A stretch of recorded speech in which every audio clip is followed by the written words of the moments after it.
the Pacers, get it to Neesmith in the corner, and that's a made three for the Pacers. And they have this lead, 9 points now, despite shooting horrendously, 7 to 26 from three. But part of that's because the Bucks are shooting even worse from three. Yeah, Giannis, maybe a step outside his comfort zone, you thought, but he drains it, nonetheless, rattled it in.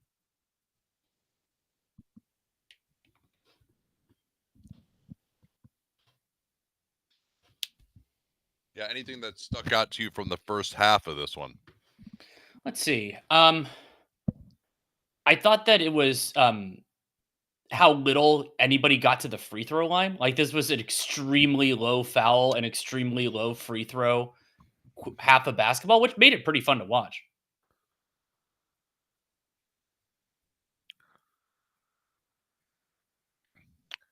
Siakam working against Trent, backs in, plows into Lopez, but Turner is left open as a result. Turner's been way off on some of these threes.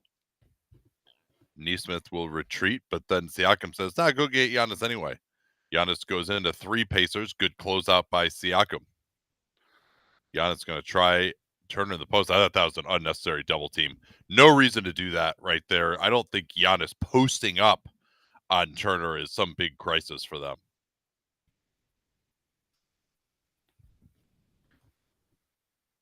Now they're going to try to get Siakam against Dame. We saw this matchup a few times in the first half. Siakam goes through Dame, and I think they're going to call this out on the floor, perhaps.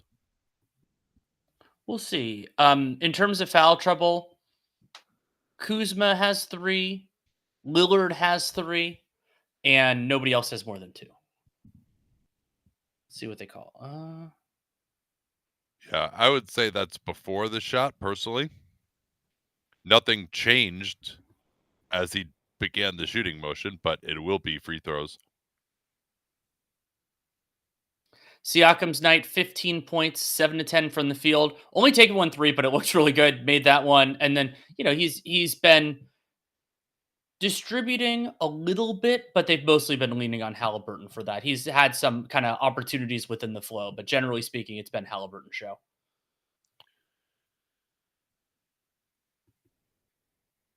But yeah, as I brought up earlier, both these teams can't hit a 3, and I thought the Pacers' looks in the first half were very good overall. So, the Bucks were mostly good too, but I thought the Bucks were dodging some bullets. I would agree with you there, but Bucks still within 5 here. Maybe at the next break we'll go to the Boston-Orlando game. Here's Lopez, a rare Buck offensive rebound. Kuzma floats in, and after a very rough start, he's been effective attacking the basket. Here's Halliburton forced left, and he's just not as good going left. He made a bad mistake there.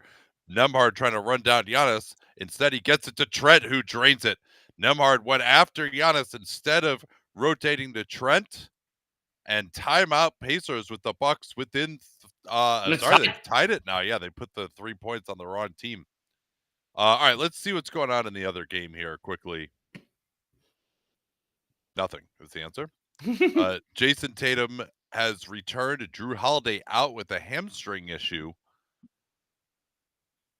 Hard to know. Usually if you're missing a game with a hamstring issue, he was questionable. He did finish. He did finish the previous game, I believe.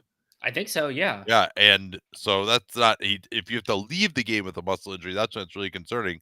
And Tatum had been doubtful, and then they brought him back. So Celtics are on a 6-0 run here, the commentators said. Horford got a 3 out of that double team. Celtics, we have not seen a team defend them this well in some time. They had 13 points in the second half, about 15 minutes into the half. Wow.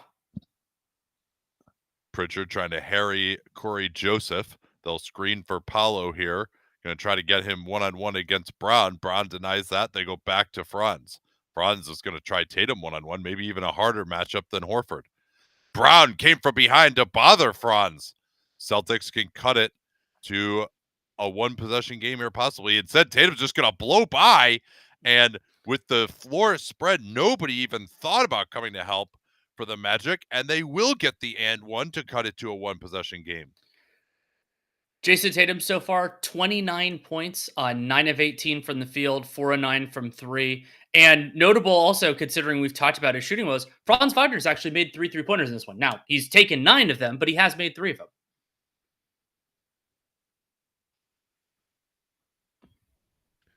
Tatum gets his 30, and Boston getting right back into it. And you imagine it's advantage Boston here because Orlando is going to really struggle to score. Good pressure by Pritchard, good pressure by Brown. Boston increasing the defensive intensity now. Banchero going at Tatum. Nice Gortat screen by Carter, but then Horford came over. Oh, Horford got him. with the block again, but a foul. I didn't see it live, but we also didn't have the best angle on it. Yeah, he might have got him on the forearms. So Carter, not the most reliable of free throw shooters here. Good Gortat screen by Carter prevented Brown from helping, but Horford came over. It looks like got him on the arm. Brown got him first going up. I think I don't know if that's what the call was. They called it on Horford, but I agree with you that Brown got him. And that's an important distinction because Jaylen Brown has 4 fouls and Horford, that's his 3rd.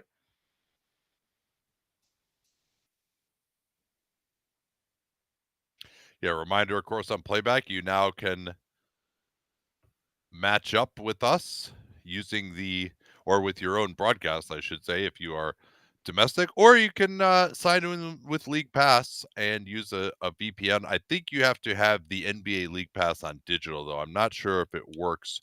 You have to sign in through your NBA account rather than with your League Pass TV provider.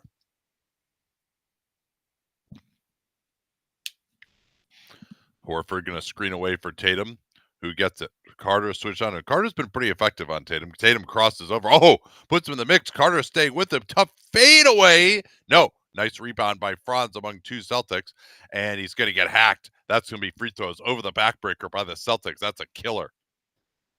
And that is the 5th team foul on Boston. Yeah, and I thought that was really nice work from Wendell Carter. Nifty behind the back move from Tatum, but Wendell Carter wasn't shaken by it, just stayed in, made a really good contest.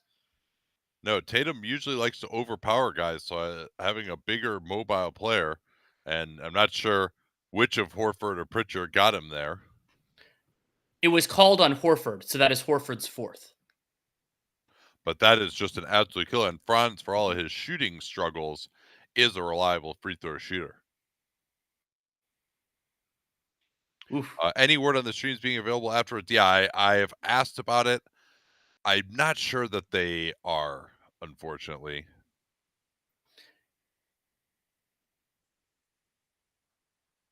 And so that's a split from Franz Wagner. He, as you said, he is a good free throw shooter consistently. 7 of 12 in this game, so 5 misses for him, 7 total misses for the Magic from the free throw line. They were horrendous early. I think they missed like 4 or 5 free throws. I think Tatum has more of an advantage going at Franz one-on-one. They're going to screen for Pritchard out of the corner here. Magic switch it. Good attack by Brown, but he went down. Pritchard, though, picks it up. Horford is wide open. Can't cash out. Banchero on the push.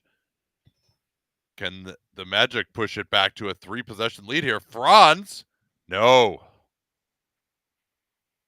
He'll pick up Tatum.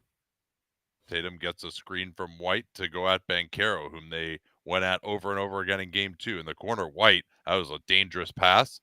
Tatum gets it back.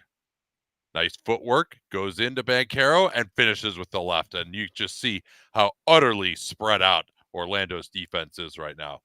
And again, this is one of the best defenses in the league, and they still don't have the rim protection. And this is without Porzingis on the floor. I don't know if we're going to see Porzingis. I think they want to stick with a group that can switch 1 through 5 right now. Couple of notable stats from this one. The Orlando Magic have a 40 offensive rebound rate in this game. Boston's is a totally respectable 31%, but they're getting a ton there. And then both these teams are brutally effective in transition so far in this game. Basically 2 points per transition play for Boston, 1.7 for Orlando. So another foul. Boston just can't stop fouling right now. It's keeping them out of transition or allowing the less deep Magic to catch their breath at the foul line. And quick score update: Pacers Bucks is still tied, 7:23 to go in the third. So you want to know one of the craziest stats in this game? Orlando has held the Celtics to only 26 three-point attempts. Yeah. You never see that. And only 14 Well, assists on 31 field goals. They are e- really, I mean, you could see how they're not helping at all at the rim. Is that what they you're going to say? no. The Magic have taken more threes than the Celtics. Yeah. Not That that doesn't they've happen made very any often. of them, of Of course. course not. But you could see as Tatum was getting to the rim, Brown got there, that the strategy has been we're just not leaving anybody. It's just island basketball right now defensively. And it is now Banchero on that island.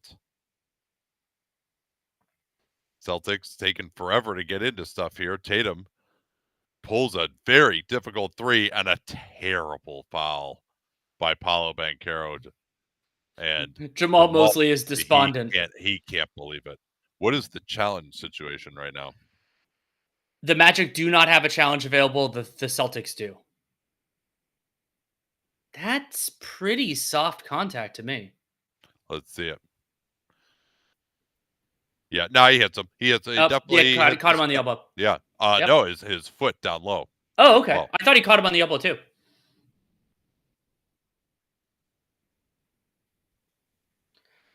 From Cranme, should the Celtics try anything else other than Tatum going one-on-one? I mean, if the Magic are committed to not helping, to playing island basketball, then you could do a lot worse. I mean, he's doing pretty well.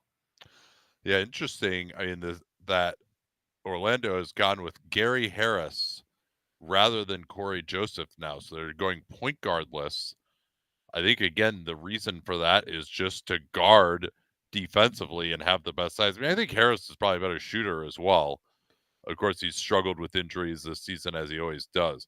But this has just been free throw after free throw, and both coaches have their Ueoli to use as well. I think this is going to be a pretty slow next minute or so. And there's the predicted timeout.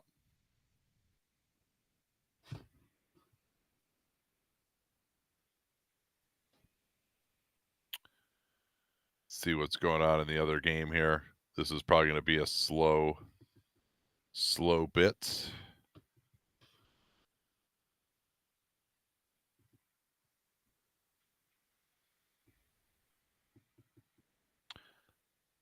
Lillard was in foul trouble before this. That might be his fourth. Let me look.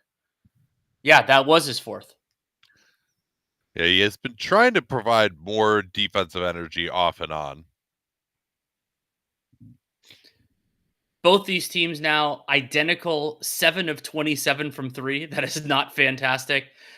As you'd expect, the Bucks get into the line more, but only 6 of those free throw attempts of the 15 for the Bucks are Giannis. Gary Trent Jr., 5 of 7 from 3, 5 of 6 from the line. Yeah, you think it was a good idea to be starting him over Prince? I mean, yes. Double team on Giannis up top, so Pacers are going zone, but Obi Toppin, that's because they double team Giannis up top, then Toppin has to get up out of the corner, and there's no one to rotate out to Trent. That was pretty bad zone defense. Now Neesmith popping out to the strong side corner. They helped off of there, and then Neesmith was able to fill that corner and get open. That's going to be a blocking foul on Neesmith. Yeah, he's complaining. He wasn't in position when Giannis made his move. That is only the second foul on Neesmith. This, as I mentioned earlier when we were on this game is extremely low foul. Lillard's the only guy who's in real trouble, though Brook and Kuzma could join him. Yeah, that is a defensive foul. And by the way, Indiana is in the bonus. The Bucks have already committed 5 fouls, so that could be useful for them as this Back grinds. to the other game. It is live now. Tatum, we see him take a bad three. Porzingis has come back in for offense. Looks like we're going to have a jump ball here. Yes, it'll be Porzingis and Carter. Porzingis thought he was fouled. That, of course, would have been free throws had that been the case.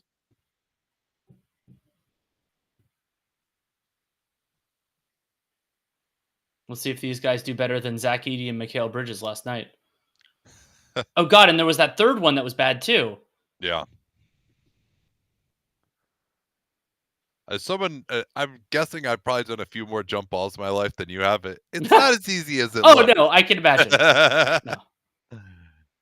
Especially when you worried the other guy's going to cheat. So Carter won that, but it went to Horford. Boston could tie here, and they're going to take their Ulioli now. All right, back to Indiana, or back to Milwaukee.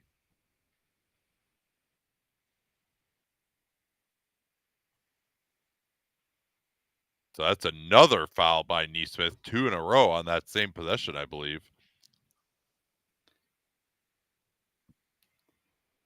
It was a thread. I think was that last year or 2 years ago that Nesmith's foul trouble was just catastrophic for the. I think it was 2 years ago because they just had no other forwards. They have Siakam, but his foul trouble can be a huge problem because they just it's not a positional strength. Well, Mathurin has been playing the 3 basically for them all year, and him with the starters, the numbers on that unit were very good. I don't know how serious of gold that really is, but he's played well in this one. Right now, it's a pretty limited Pacers bench group. This should be a group that Milwaukee can score on very easily. Porter trying to force Halliburton left. They've done a better job of that here in the second half. They switch it. Halliburton fires the 3. He's had multiple air balls now. Yeah, one of them led to an overrated chant from the Bucks crowd. Not my favorite crowd chant. Well, but because he was actually said overrated, named overrated in that Athletic piece, that's actually reasonable. Giannis got fouled again, and looks like. Oh, and that's Mathurin calling. I think he was calling for a trainer. Or No, replay? he wants the He's calling for review. I think he replay. wants the review. Okay, because that's he better. probably got elbowed in the face. That's why he's looking for that. Or actually, no, he might have got kneed in the groin. Hans Bullman. Looks like we're going to get another foul.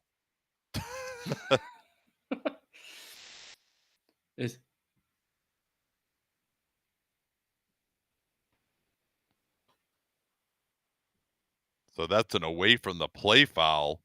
It looked like before it was inbounded.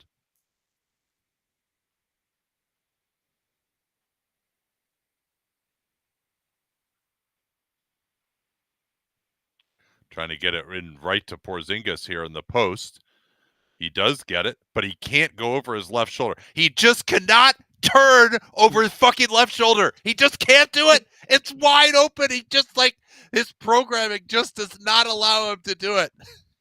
He's not an ambi-turner. Why? He's not an ambi-turner. Now Banchero tries to put Porzingis in the mix on the step back. Good box out by Horford against Carter. Finally, a chance for transition for the Celtics. Horford will set the screen. Now he slips out of it. Tatum going to set this here for White. White gets downhill. Nobody's there. Nobody is there. Carter made a decision to get out to the corner. I mean, that's at some point you can't just give up that layup. And Nate, Wendell Carter Jr. was late to the corner. If he turned his head like 30 degrees, he would have seen Derek White coming downhill. And Franz, he's had success against Porzingis going one-on-one. And in fact, with that particular spin move, again, the floor completely spread for both these teams. How are neither of them scoring very well?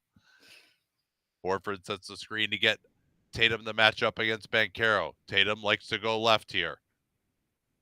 Banchero bothering him. Tatum goes to the spin, tough fade away, and it misses, tipped up. They've got Pritchard and Porzingis in. Jaylen Brown is at the table. He had 5 fouls. That's why he was out. But it'll take a stoppage to get him back in. Joe Mazzulla won't want to use one of his precious timeouts. Magic have a chance to take a 2-possession lead here. They like the Franz Porzingis matchup, and that's why. Great move. I hate how low resistance that switch was for Boston. Like, who's going to shoot there? Why are you worried about? Yeah, no, I agree with you. Yeah, I mean, that's Joe Mazzulla's philosophy. As here's Pritchard just plugging his way into the lane, but Harris takes it away. And Gary Harris is not going to get beat like that. Banchero barely got it across. Franz backing it out. He's got Horford on him. They want to call up Porzingis again. Here they come. Joe Mazzulla does not want to double team. He doesn't want to pay a coverage. Here they don't get the switch. Wagner misses. Carter. What a play, but I think he's landed out of bounds. They're going to call this a jump ball. White is down along the side. He might have got hit in the face. I think I thought there was a chance landed out of bounds. I thought there was a chance they were going to call an over the back here on Wendell Carter, which would have been a devastating foul for the Magic.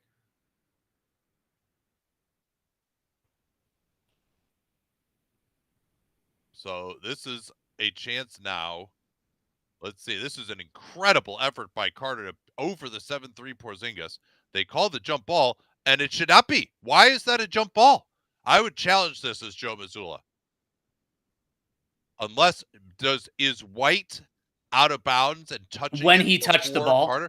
Maybe that's what it is, that it's off of Orlando doesn't have a challenge, and I think is Joe challenging this? Boston has here we go. Hold on. Okay, challenged by Boston is what they're doing. Sorry, what were you saying? But the way Carter kind of hit White with the ball.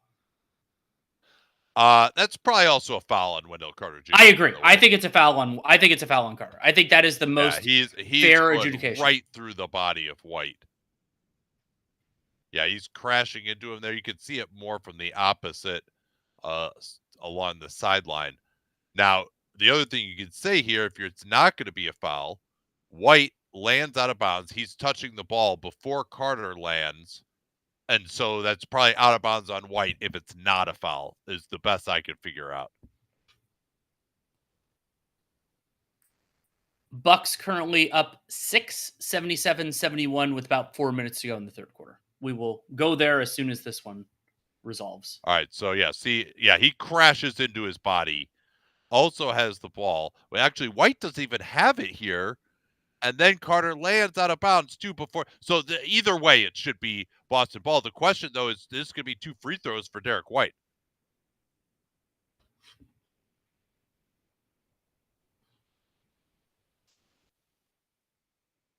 Yeah, and you see also White just gets elbowed in the face too. Yeah, he got fouled in like 2 ways, and it's also because White doesn't have the ball when he lands out of bounds.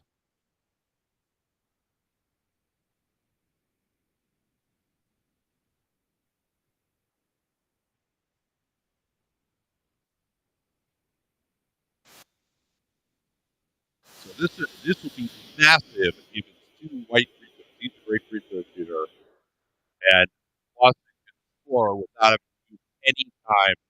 He can pick the ball up. Carter, I would say he was given that reality. He was over aggressive on Porzingis too, and it's going to finally catch up with him on White here.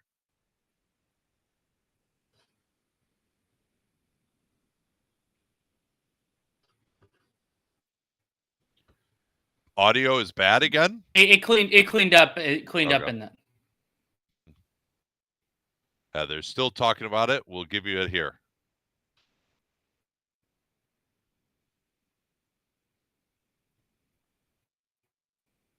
How is that not a foul? He just elbowed him right in the head. That's absurd. I mean, he hits him. He how is the that ball not a foul? Also, when does the ball hit Derek White in the head? I didn't see it from that angle. That is a horrendous review. Now, I mean, are you going to say that the ball hits White before he gets fouled? It didn't hit him at all in the early part of it. He got elbowed in the head before the ball even came close to touching White.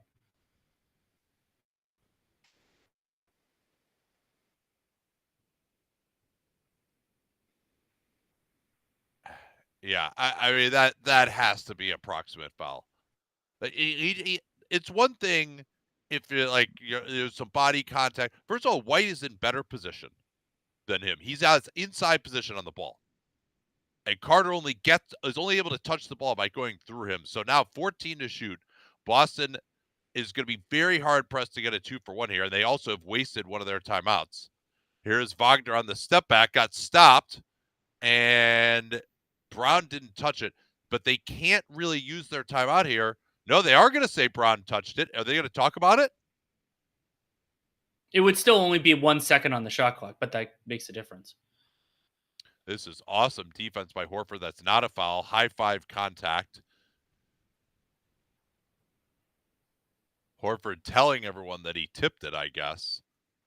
So they get it in. He missed it. Here's the chance to push it. White, they got to get a 3 here. He doesn't take it. He'll go right in for the dunk. They have a 4-second differential. All right, this is maybe enough here to play defense. They're going to do that. That's enough to play defense here. They should trap, though. Oh, they might get a steal. It's into the backcourt again. White went for the steal. Jamal Mosley called foul. timeout. Is that a foul? What? No, an 8-second violation. They say he never got it across. I thought he got it across and they got it knocked away. So let's see here. Does he come across? All right. So he's across right now. Oh, they say he just lost it? No, he got it. He got the ball across. Look, he's across right here. He's totally across. How is he not across? The ball bounces in the front court. Both his feet are in the front court. How is that not getting it across? Well, here's the thing. 2 really, really bad calls kind of offset each other in a way. Wait, are they calling it jump ball here? No. They're going to say it's an inadvertent whistle? Hold on. What is it? All right, he's not going to say anything here. Inadvertent whistle, magic ball. Yeah, and that is a horrendous call.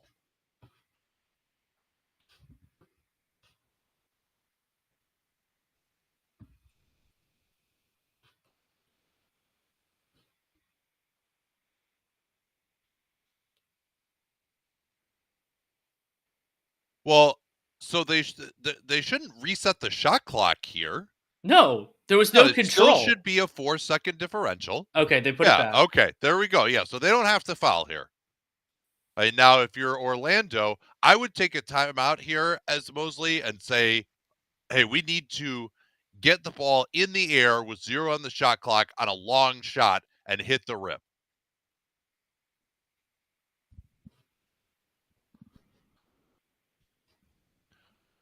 I would also want to advance the ball here, too.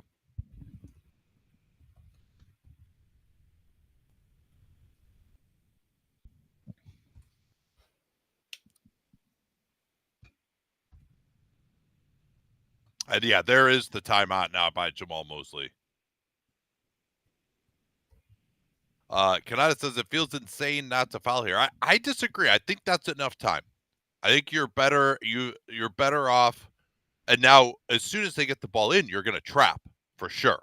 Yeah, like you're gonna trap, see if you can force a turnover, or you force him to go early.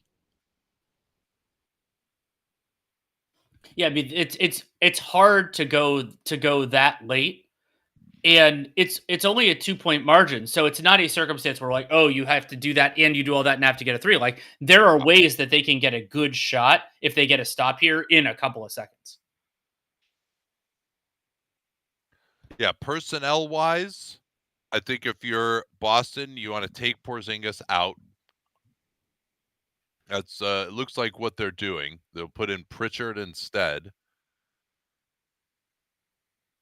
And then I would assume Orlando will stick with the same guys. I might want to go Corey Joseph just for like one more reliable ball handler.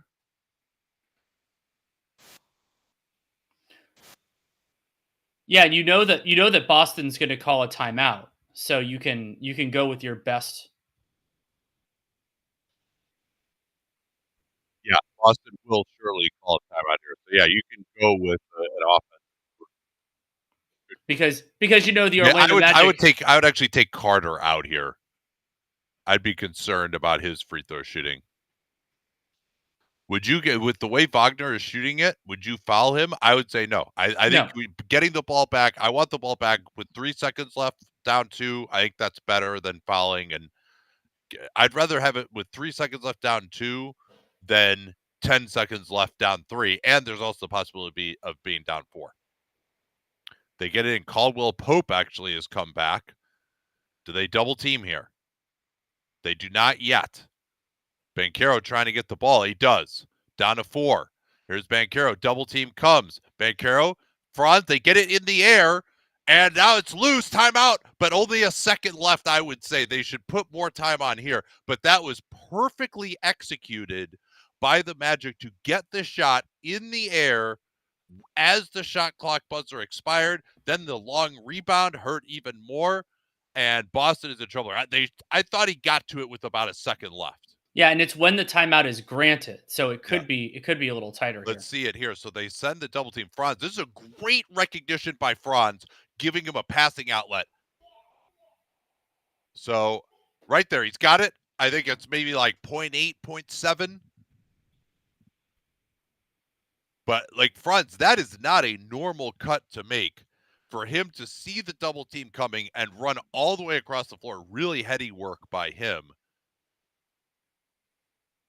And unfortunate for the Celtics that no one really read the ball in the air to kind of get to the general area where it might miss, because they could have maybe gotten an extra half second or something. Yeah, Kanata turned out to probably be right in this. Yeah, they're going to stick with 0.3, or are they still reviewing that? But knowing how long these reviews usually take forever. Yeah. One thing though, in the comments, Kanata, he says your best case scenario is a 10% shot. I wouldn't consider it a 10% shot if you have less than 2 seconds down 2. You have a 30% shot at OT. I disagree with that. In need of 3 situations, you're going to shoot much worse than 30%, or they can play the foul game too. So yeah, I can't believe they're not putting time on here. Though I think they could have given it a little bit. So Porzingis is going to try to post up right underneath. John Isaac is on him. They can catch and shoot here in theory, but they're looking at Porzingis is open. They're going to throw it up, and Carter knocked it away. That's going to do it. And so they we took are forever to start the clock, actually, but it was knocked away, fortunately. So what are you going to say? Sorry. We are going to get a game 5 in this series, and Nate, I'll give you the choice. Wonderful. Yeah. The Bucks are up 11 at the end of the third, or we can just jump to Minnesota Lakers and then do the Bucks Pacers game if it gets close late. Whatever you want to do. Let's do Bucks. Especially like in terms of the work we have to do later for the pod, I want to see the end of that game. Yep.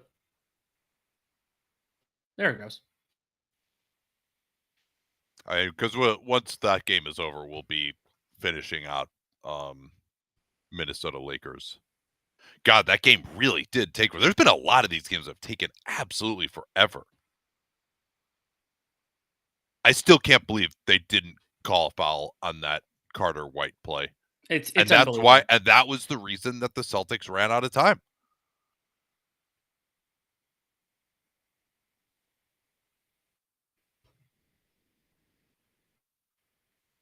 No playback today. We are on playback today, so you can check it out. Playback.tv/Nate Duncan NBA.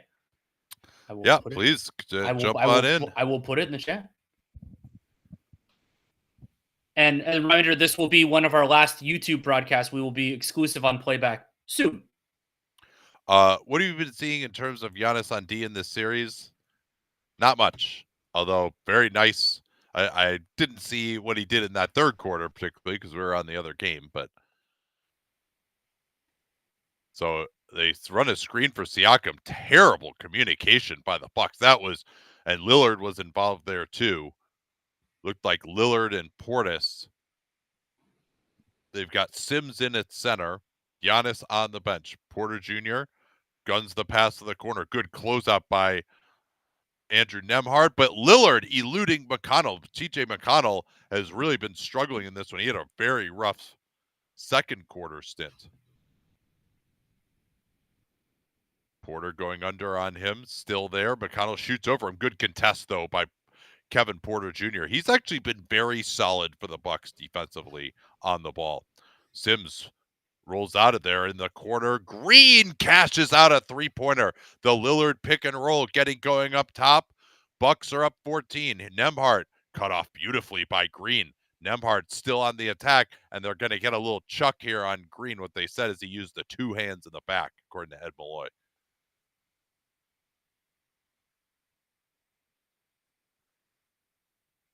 And Jericho Sims, I think you were right. I wondered how much he was going to play in the series. He's played an important role off the bench for them.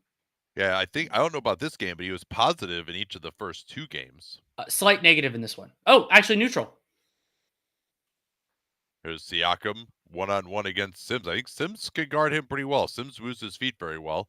Now they switch this late. Nembhard working on Sims. Nembhard, I thought he traveled there. How did he not? Siakam is open. Nice rebound by Bryant. Switch on to by Portis is Nembhard. They throw it to the corner, trying to post up Bryant against Green. Not really there. Instead, it'll be Siakam. Quick turn on the fade. Excellent work there, recognizing the shot clock was low. Yeah, Siakam's had a really nice shooting game overall, 25 points, 11 to 17, but he's been the kind of player that the Pacers need him to be. Lillard setting up Green again, and they are absolutely slicing up this Pacers pick and roll defense right now. Lillard working as a distributor. Siakam right back. Man, he's got all 8 points here from Indiana in this quarter. Bucks push it up. Porter Jr. has the advantage against Shepherd, he thinks. Green slipping out of there. Good job by Shepherd keeping it off the left hand. Porter Jr. still working on it. Corner Portis. Good closeout by Siakam. Portis going to try to get to that ready hook. Siakam, man, he's been good in this quarter. He takes it away.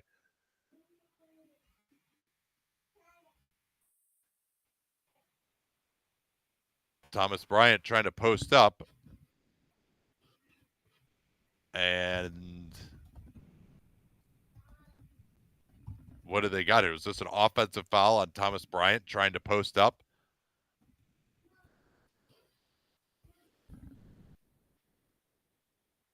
Yeah, Thomas Bryant, as we saw when he played with LeBron, going for the all-time scoring record, a little too overzealous about those post-ups. You're not getting the ball there, buddy.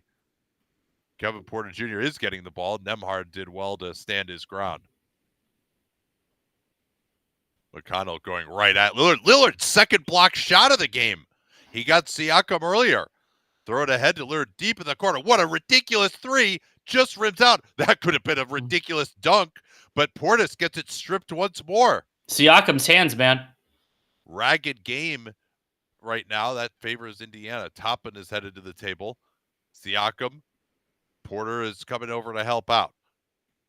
They swing it. Shepherd, good closeout by Portis. Shepherd gets to his short 2-point range. And Doc will get a timeout. I think they'll get Giannis back in here. Ben Shepherd didn't play at all in the competitive portions of games 1 and 2, then has played low-end rotation minutes in this one. 5 points, had an open corner 3 in this. I think it was the second quarter.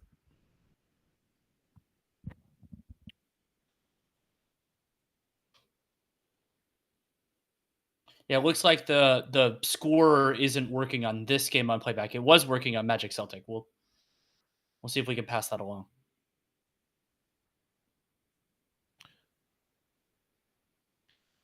I do like, as much as I complain about the uniforms, I do like it when both teams with different color road uniforms wear their uniforms. Like, this looks good right here. It does. Though this has one of my things, which is I don't like it when a home team wears the same color as the paint that they chose. Which was far worse in those NBA Cup games where it was like basically the whole court was the same color as the team's jerseys. Yeah, gray jersey. No team should ever wear gray jerseys anyway, unless it's part of their color scheme. Actually, the Wolves' gray jerseys in Game 1 looked okay. Yeah, McDaniel's trying Luka and offensive foul. First turnover for Minnesota.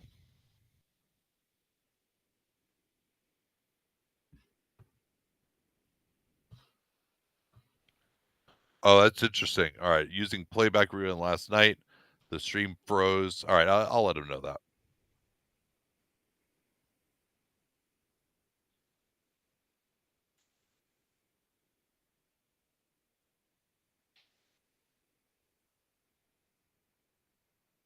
And that was a very good contest by Jaden McDaniels, but Luka just got in rhythm and shot it right over him.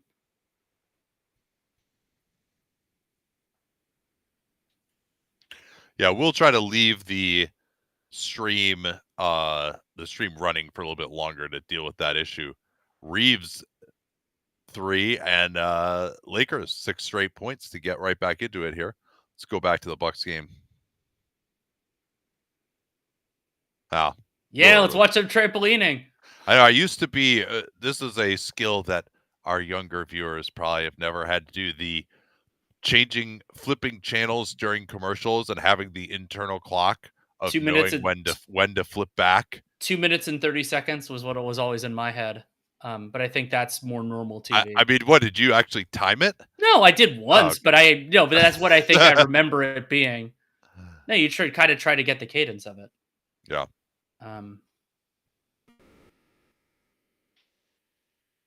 Oh yeah, so that's true. The time also isn't showing me the scorebook. So when we're doing the Bucks game, I'll try to be better about doing timestamps. Thank you for the reminder.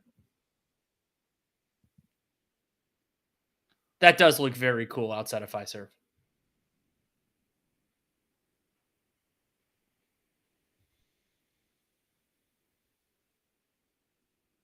Or was that the draft? No, that might have been the that was draft. the draft in Green Bay, which ESPN also has coverage of. That's right. Yeah. No, I don't think that many people were there for Bucks Pacers game 3. Hey. The Bucks down 2-0.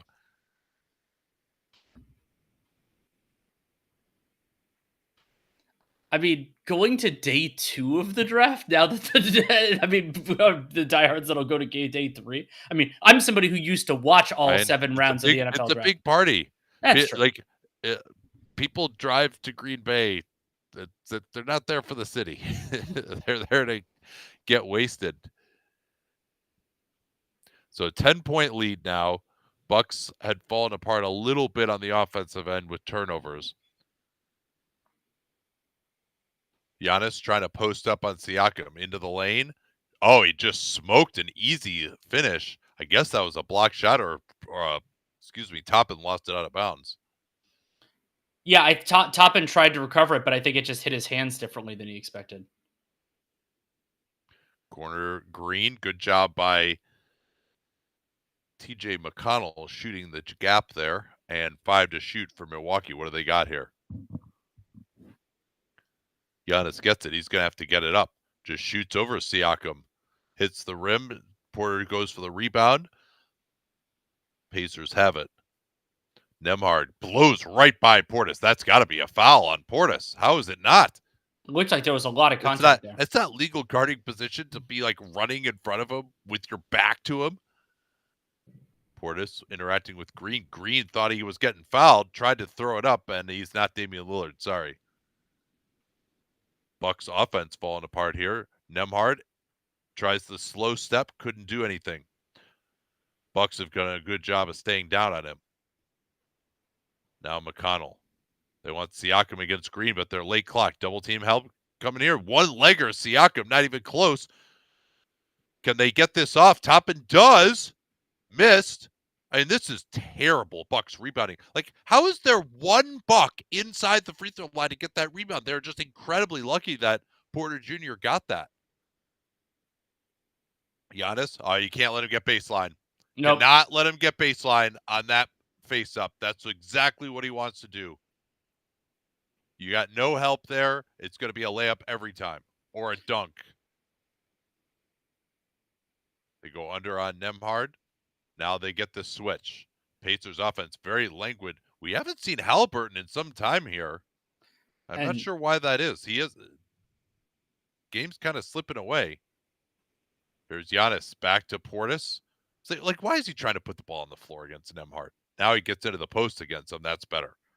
Back down. Siakam comes. And another turnover for Portis. That's a third turnover of the quarter.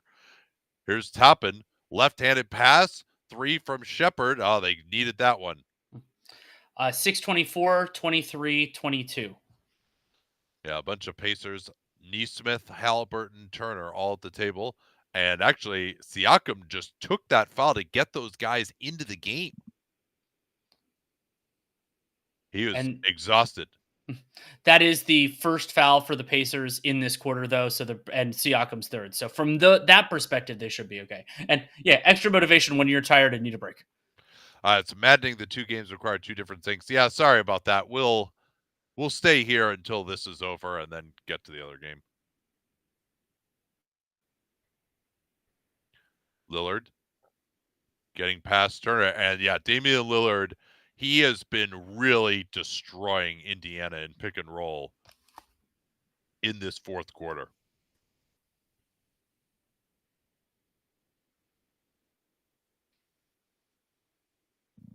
Yeah, and that's been a change. I'm interested if you disagree. I didn't think that was happening in the first half, but it's really broken this game open. Yeah, I mean, I thought when he attacked off the dribble, it looked pretty good, but it wasn't as much pick and roll.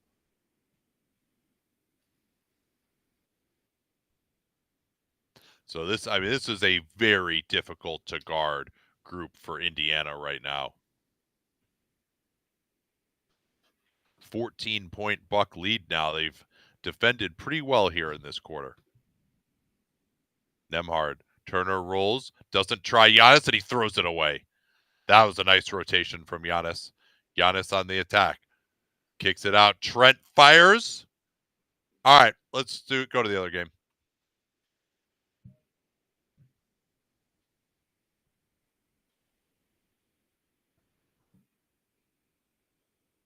Oh, all right. Wolves back into it here.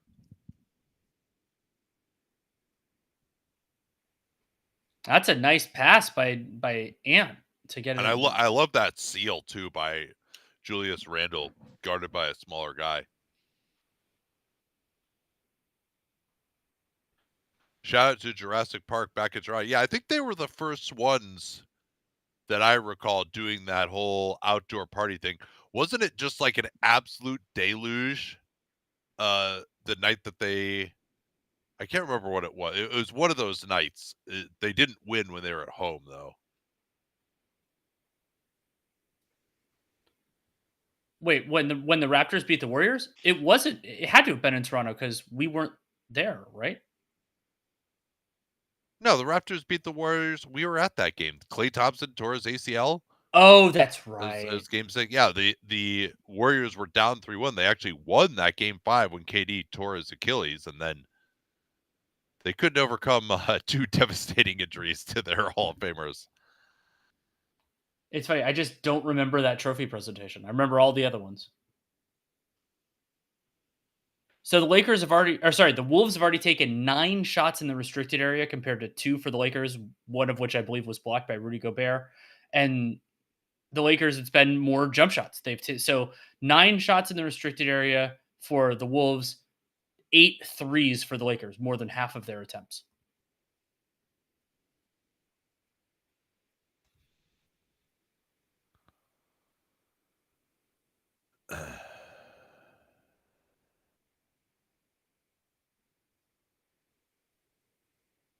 And this game, the score bug is working on YouTube, so hopefully all the YouTubers should be fine.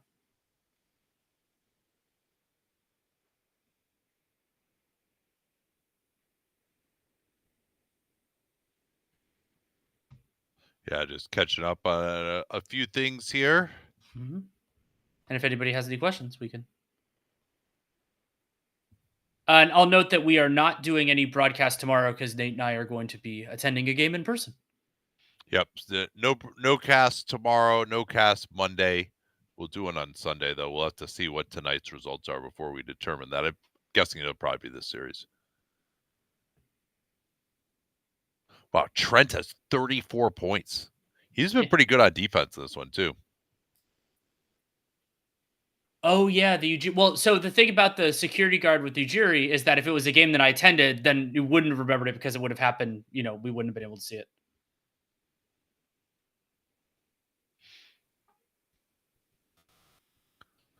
Luka Doncic has been dealing with an upset stomach today, lasting up through pregame. Low energy, but he wanted to compete.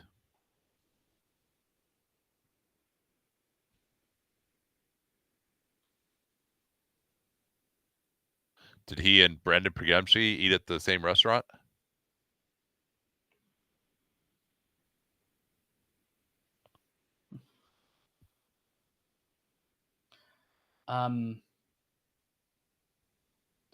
So playback user asked, how do you stop if they added a fourth official, which is something that I've argued for, from how do you, basically, if they're not going to overrule the ref due to ref code? Well, I mean, you can't, that's going to be an internal matter from the NBA, but the direction has to be from Monty McCutcheon or his equivalent at that point, that your job is to overrule when that's appropriate. Wolves going to a 2-3 zone here.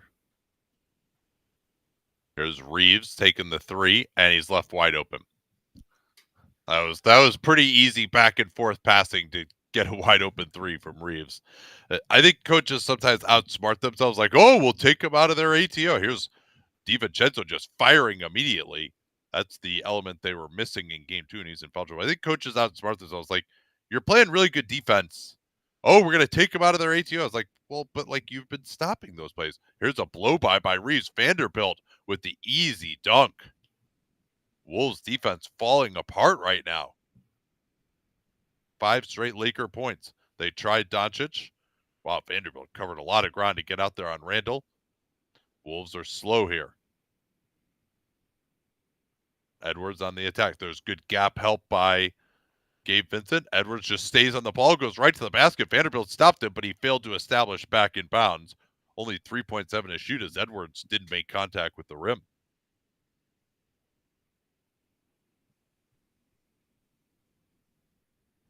And that was a very good go and catch by Austin Reeves, but pretty porous defense from the Wolves. Yeah. 3.7 to shoot. They'll bring Alexander Walker out. He gets the shot off. Good footwork there by Alexander Walker. He'll pick Luka up right away. James is back in for the Lakers as well. Luka going to try Randall in isolation. Wants to go right. Good help from behind. DiVincenzo got him. Usually Luka will see that. Back to Reeves. That was a weird pass, though. They had a chance. Great job by the Lakers getting back, but I thought DiVincenzo could have just gone straight in. Now they got Edwards match up against Luka, though. Blow by. Edwards. Nope. James intimidated him. Edwards, another miss on a non-dunk at the rim. He really has to improve that aspect of his game, as Reeves is going to pick up a BS foul on Randall. Randall guarding Reeves has been bad. That's only the second foul on the Wolves, but it is the first in the last 2 minutes. Yeah, Reeves was actually standing at the foul line because he thought he had gotten free throws out of that. He was incorrect. And now it looks like Dorian Finney-Smith is coming in for him. Yeah, they take out Vanderbilt. Oh, no, sorry. Vanderbilt is still in. Excuse me. Reed switching on to LeBron. LeBron running the time down. Goes to his right. Slip down. Loose ball. LeBron has it back. Now Luke has to force. And he didn't hit the rim. Lakers, probably will still get the 2-for-1. I think so. It's not going to be a long Franz Wagner 3 and a long rebound.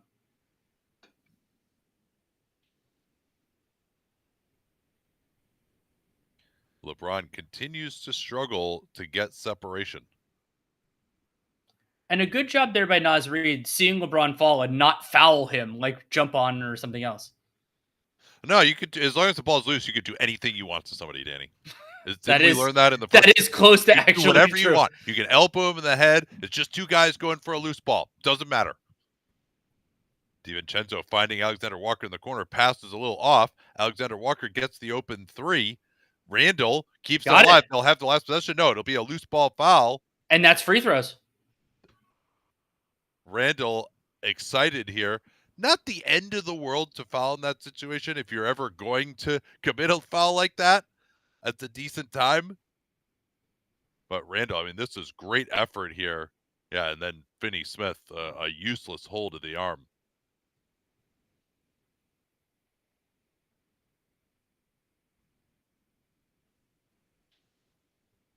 And so these will be the third and fourth free throws of the game/quarter for Julius Randle.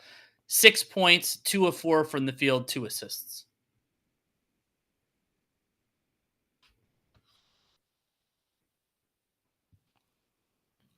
Well, Shedeur Sanders hasn't been picked at 83 now. Correct. Why is he not getting picked? Do you know? I have no idea. I only know a little bit about this year's NFL draft, and I was just like, Well, because what people is did think he was going to go in the first round, right? Oh, yeah, I mean, there was a point Like, at that wasn't late like just Dion No, bloviating, right? I don't think so. Uh, I mean, you and I don't follow football closely anymore, but it has been very surprising to me.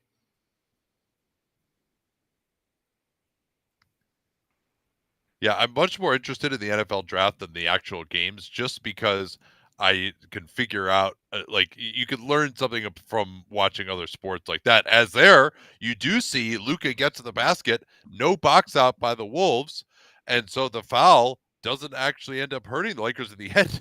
That three-quarter court almost went in.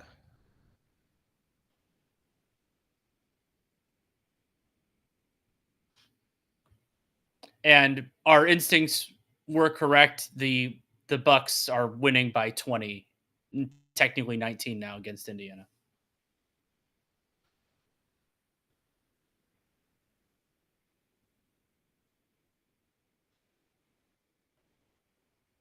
Oh yeah. Oh, there's a glitch on the score bug now. Okay. Well, I'll try to do some timestamps. It should clean up. We'll check it. Yeah, we really have no way of knowing that, actually, I guess, do we? It's very hard. Other than just not looking at the game. So we appreciate it when you can tell us. When we'll do what we can. Yeah. Well, so Robespierre, that's interesting. Brother does NFL coverage, says he's a bit of a Bronny fact. But what's surprising to me, and this has always been a challenge, like for as somebody who doesn't do draft stuff like in the way that other people do, is to me there should be two different kind of things here for a good analyst. One is the mock draft, so that's like where players and teams and connections, and then the other is a draft board, which is who you think is actually good at thing X. And so if Sanders, so to me, from what I understand, he was high on both of those, and a player who is high on both of those should not fall out of the third round. Like that's just not the way this works. So it might be that there was an incongruity there.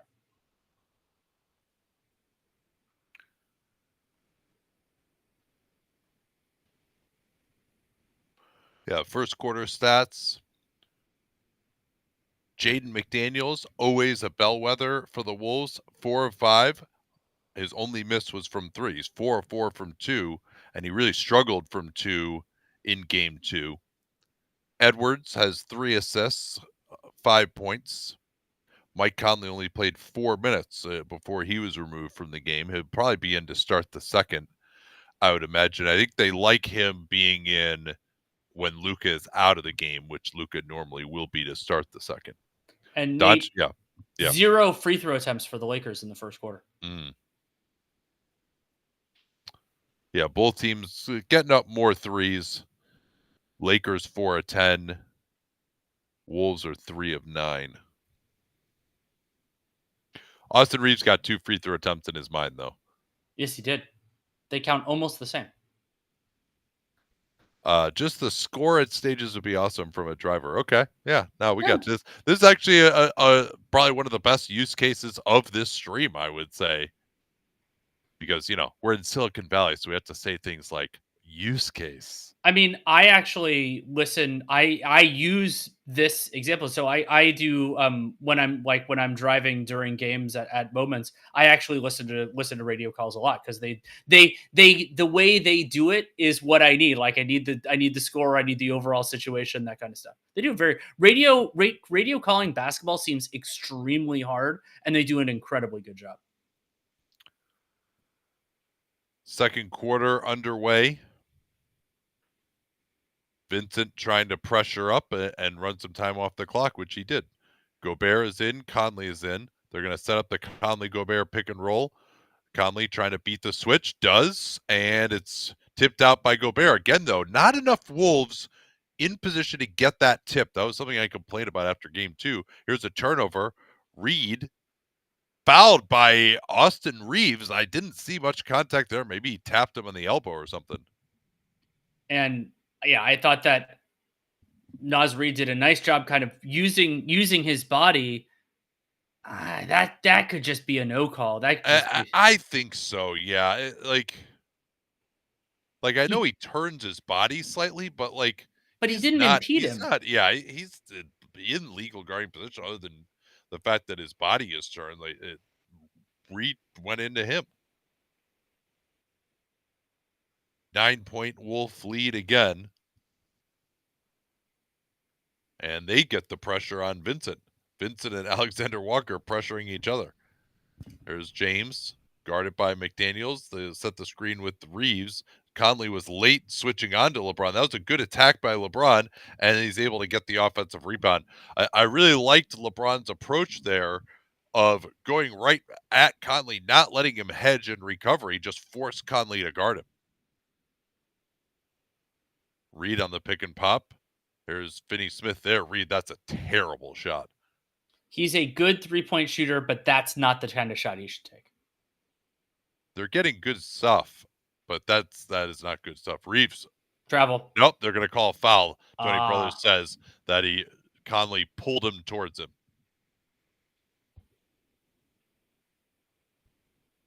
Let's take a look here. Yeah, I think he's going to grab him, with that right arm. And then also get good job, Tony Brothers. A rare time we'll say that. Same thing they just ran. That time it's further on the floor, so Conley's able to hedge. Then they go right back to Reeves. Oh, Reeves had LeBron rolling to the basket, didn't even see it. And that's going to be Finney Smith's third. Terrible foul by Finney Smith. He's fouled in 2, unless they're going to say this is Vanderbilt. They called it on Vanderbilt. Okay, excuse me.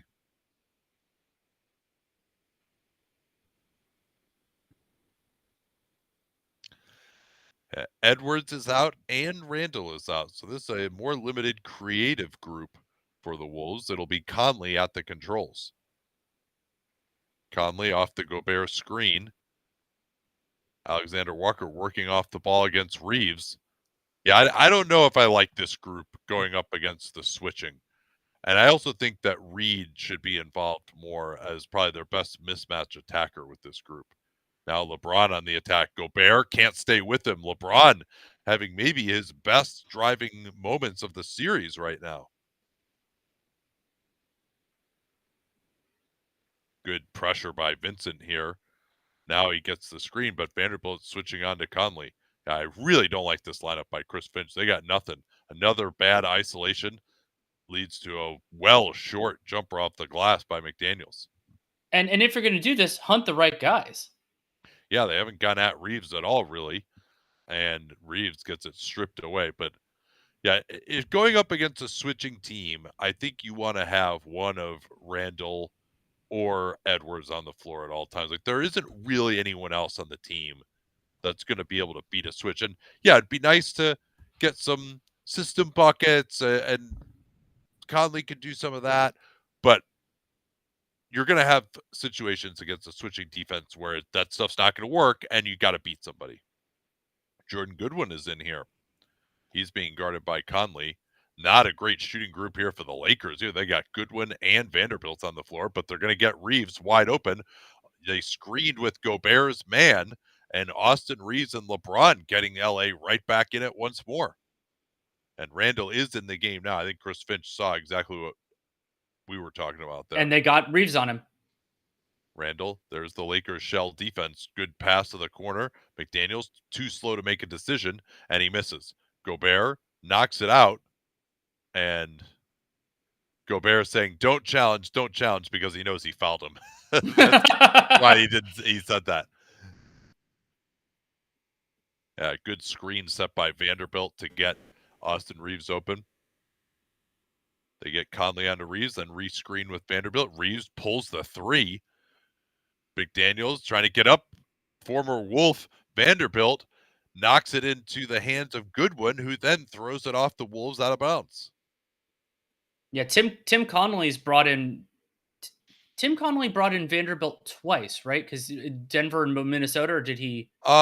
No, he was in Minnesota, I believe, before, or was he? No, was Vando part of the? No, I don't think so. Sorry, I got confused.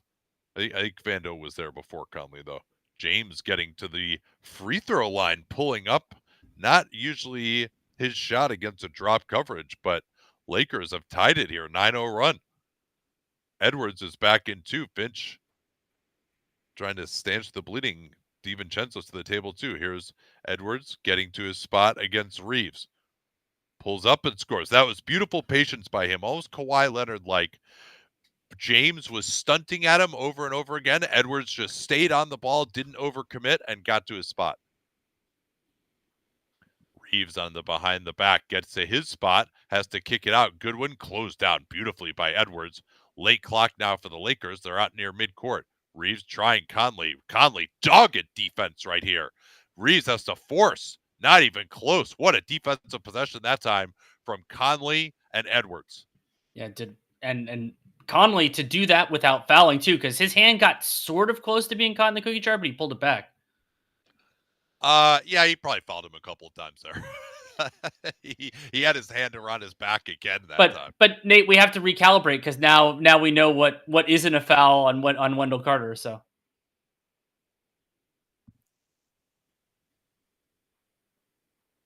Edwards gets Reeves on him again. Stunting towards him is Finney Smith. Same approach from Edwards. That time he got stripped.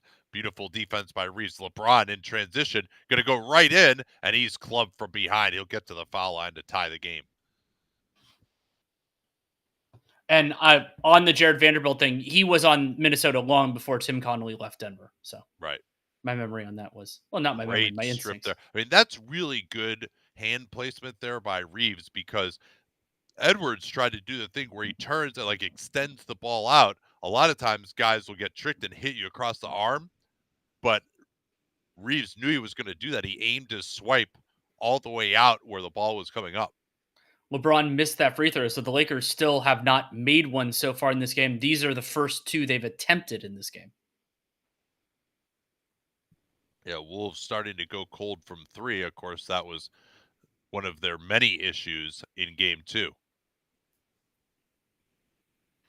Conley, DiVincenzo, Edwards at the three, Randall, and Reed are now the group. Chris Finch said they need to get Rudy Gobert more involved offensively. I'm not really sure how they do that, honestly, against this defense.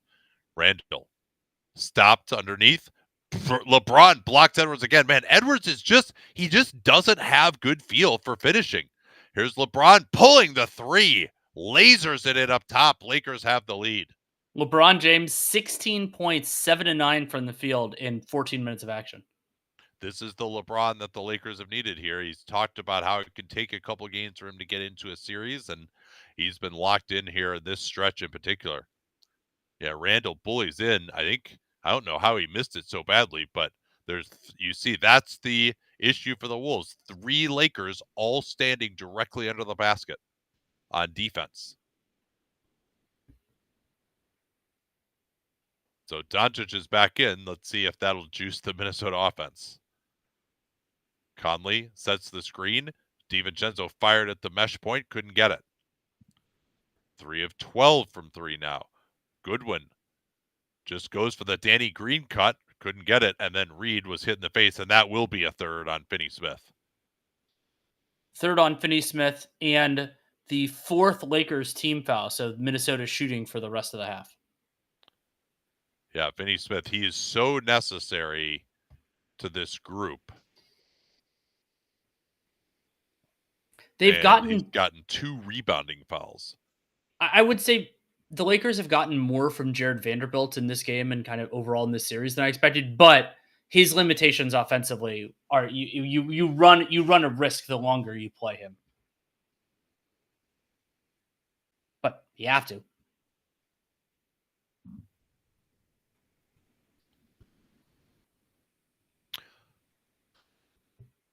Gonna check out the Edwards shot chart here. I mean, it has to be rough around the basket. One would think. Wolves are 8 of 14. And Edwards yes, it is. Yeah, 1 of 4. Yeah. And 2 of 6 in the paint. Yeah. Yeah, it's not good.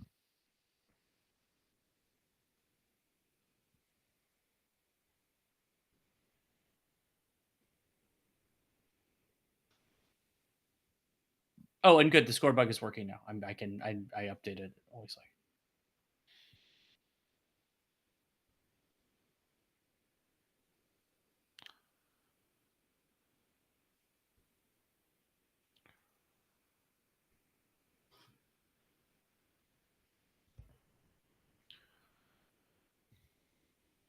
Here, I'm gonna actually look something up if you want to take a Sure. question or talk Um, about something. yeah. So if there's a 15-second gap between the rewind and the live, your feed is somewhere in between them. If you could do it, ideally you would try to slow down what you're watching the game on. That would be ideal. Outside of that, hmm, if there's kind of a mandatory 15 or more, that Yeah, that because everybody's on. Um, yeah, if you're ahead of us, there's not really much we can do, but we have to make it slower because if I mean, I guess you can if we're faster, you can pause us, but right. or rewind us.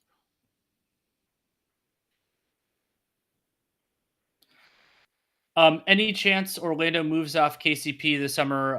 Bad game for him. It's definitely possible. So the kind of underrated part of getting KCP, we'll see if Weltman and company actually use this.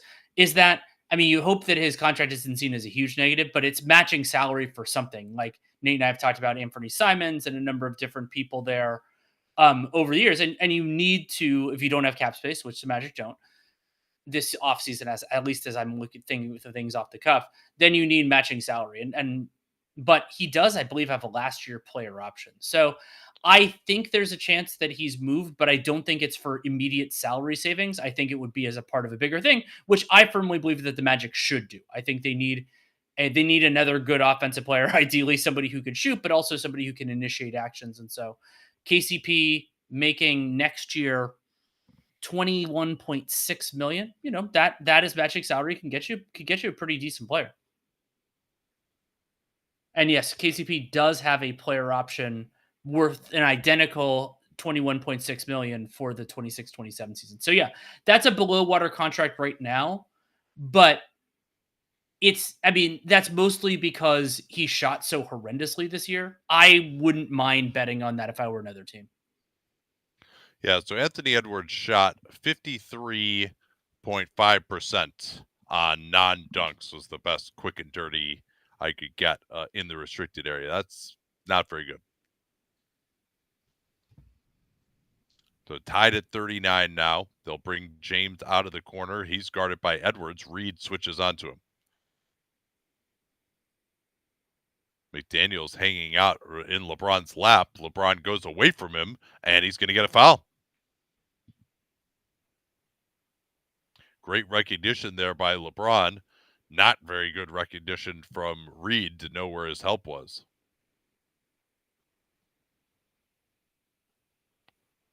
And yeah, Reed got him in the head. Yeah, definite foul. Did we believe in Suggs' offensive growth before he got injured? I don't particularly. I think that he filled a role that the Magic needed circumstantially, but I don't think that you want Suggs running much of your offense if your goal is to have a good offense.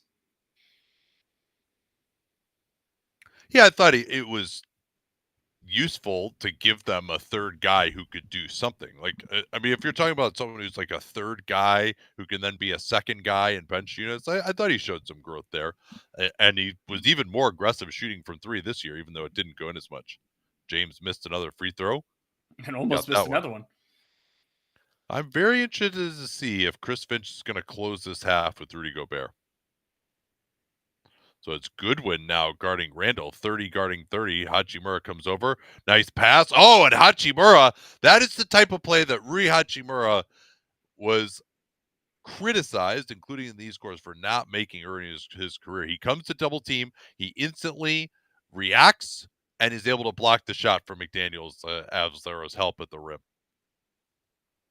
Now Randall working on Hachimura. Backs down. Terrible pass. He tried to throw it over the flare screen, but he threw it right to the chest of Jordan Goodwin. James is feeling it here. He's been effective with these hard right-handed drives. Goes to the step back to his right. Oh, baby! Wow. LeBron James has just been incredible so far in this 20 points already. Yeah, you could tell he was feeling good there.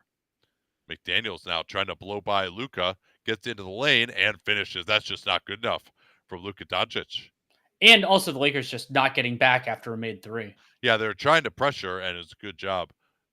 LeBron wants it back. He's knows he's hot, and he wants to attack, and they're going to get a shove on Dante DiVincenzo here.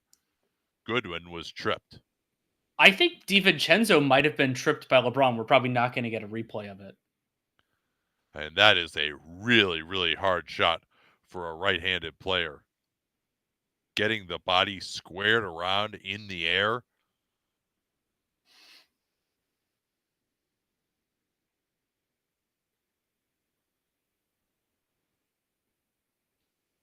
Luka off the screen.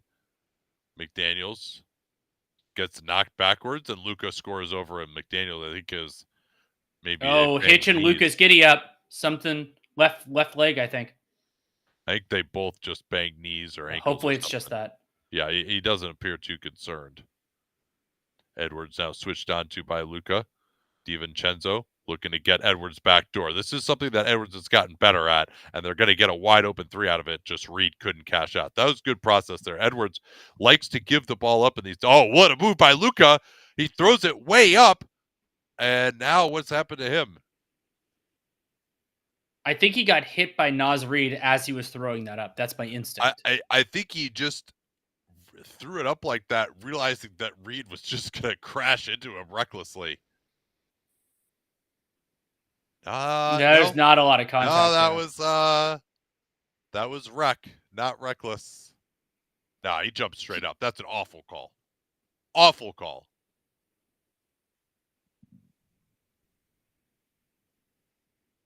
Like, and that was just like a give up, throw it up in the air by Luka too. It's usually if they'll try to finish, it's more craft than that, but ball don't lie on that one.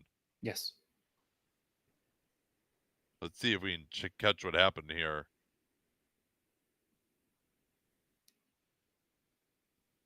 I think Luka stepped on McDaniel's foot. Yeah. I was originally looking for midsection contact. That wasn't there, and then I saw something lower. So what do you think? Is Finch is going to bring Gobert back in to close the half? I do think he will.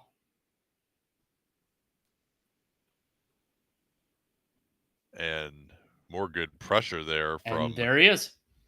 Vanderbilt. Yeah, Gobert back in for now. We'll see if he does in fact close it. Reed has been out there a while. But Reed also has 3 fouls. Thank you. Yes, does Finch have a challenge?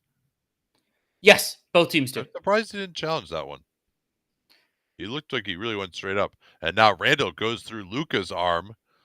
Luka waves his arm. It's like, Luka, you would get half the foul calls that you do if that wasn't a foul. Don't argue too hard on that one, buddy.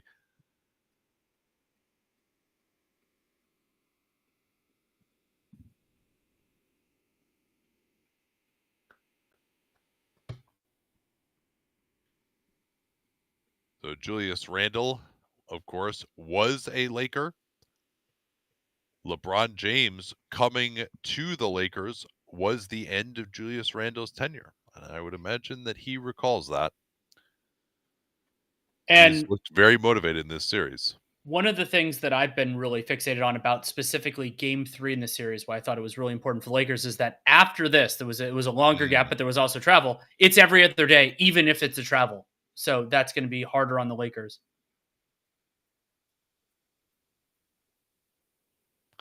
Randall left it short. Vanderbilt, and that call just doesn't need to be made. Doesn't need to be made with them in the bonus. Vanderbilt had the ball. He'd gotten away. If they knock it out of his hands on a foul, sure. You don't need to call that.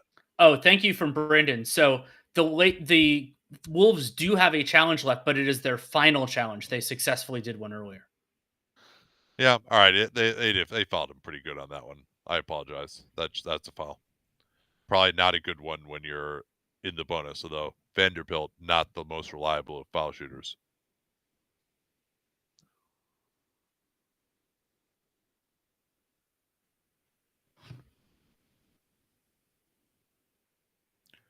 Yeah, Vanderbilt, probably an under-discussed reason why the Lakers took off in the second half of the season was just getting him back and not having to play some of the other guys that they had to play.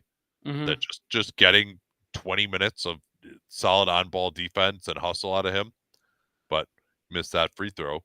Randall going into Vanderbilt, and that's going to count.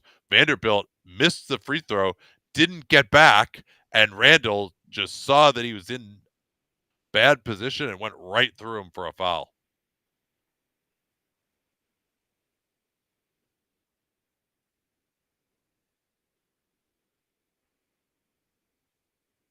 And Vanderbilt there, that's a pretty bad job of trying to get back into position, trying to run through a guy who has the ball already. Like you're not going to get the benefit there.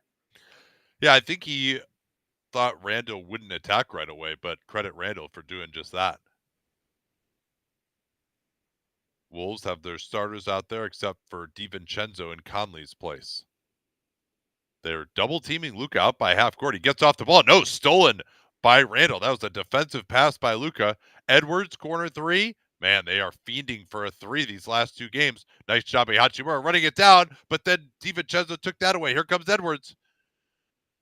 And he is stopped by Jordan Goodwin. Another missed shot at the rim by Edwards. That was a really I want to watch this again from Goodwin. I thought this was a really nice instinct. Yeah, he just went right in. Was he out of bounds? Well, because it doesn't matter. The jump ball occurs before right when he gets possession of it in the air. But that was great hustle by Goodwin to get back into that play after the turnover. Edwards has the advantage here on this jump ball, and too hard. Too hard. Too hard.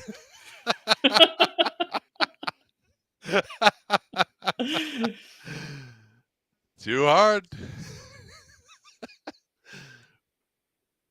Cross screen set up for Reeves. He's going to come out top instead. Sorry, excuse me. That was Luka. Reeves had the ball. Luka missed the jumper. James is getting a break right now. Lakers still maintaining the lead. Back out top, Dante going right into Randall. Randall kicks it. Here's McDaniels up for Gobert. Too high. Too high. Yeah, that Rudy Gobert is not going to catch and finish that with one hand in one motion. He had one earlier. That was lower than that one. Yeah, that one was a little too high, but he did get fouled, they say. Yeah, he might have actually been able to dunk that if the defender didn't crash into his body. But the Lakers are interestingly surviving pretty well right now with Goodwin and Vanderbilt on the floor. That's a pretty poor spacing group as Gobert clanks that first free throw. From Kanata, is Luka even helping right now? He's not fantastic, but they don't have that many other options. I mean, Austin Reeves, he needed rest and a couple other guys, so he's not helping a ton. But you need a warm body, and he is most definitely that.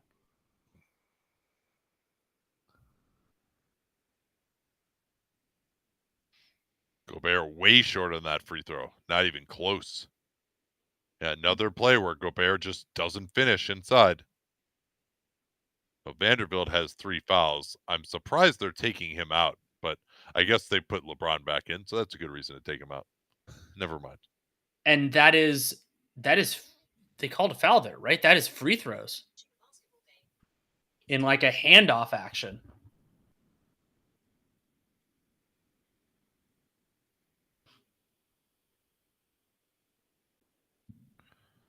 I'd like to see that again. I didn't see much contact there, but we didn't have a good angle on it.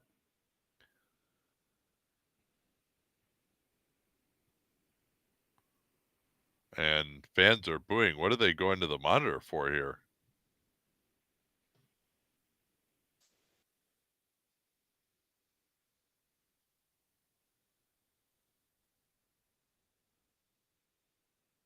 So I think DiVincenzo reached on the handoff. I don't know. Did he foul him? I thought he got him on the wrist. Oh, so they're trying to figure out who is going to be the shooter here. Oh, yeah, he does get him on the forearm, DiVincenzo. So it'll be Goodwin at the foul line. Yeah, it was originally going to be Austin Reeves. So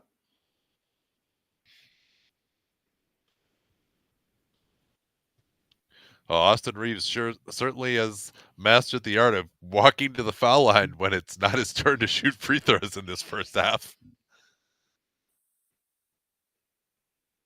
And Goodwin misses that one. Teams trading missed free throws right now. well, speaking of that, the Lakers are 4 of 9 from the free throw line in this game. Yeah, all of those coming, I believe, in the second quarter. Correct. They had 0 free throw attempts in the first. Goodwin finally gets that one. 5 of 10 now for the quarter. Nobody coming back to Randall. And now he'll bring it up. He's guarded by Hachimura. They've got LeBron on Gobert. Oh, DiVincenzo had McDaniels wide open for a dunk and completely missed him. And now here's a run out. Randall able to bother Goodwin, though.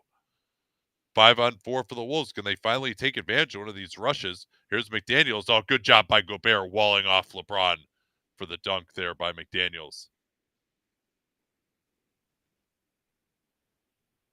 This series has just been a glorious mess, hasn't it? It really has been. Late switch. Reeves, beautiful work there. He probably even heard that switch get called out, and that's the moment he backed off of Gobert and created the space. They've got Reeves on Gobert underneath. Gobert says, go. Deflection by Goodwin.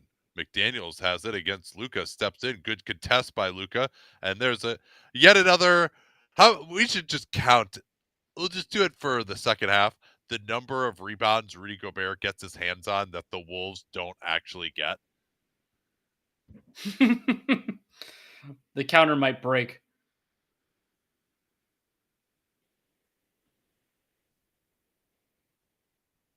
By the way, Nate, Sanders still hasn't been drafted. We're almost at the end of the third round. Yeah. Should we switch over to the NFL draft and load that one up? I mean, I will say I deliberately went to Cal Miami to see Cam Ward, and then he was the number 1 pick, so I was pretty happy with that.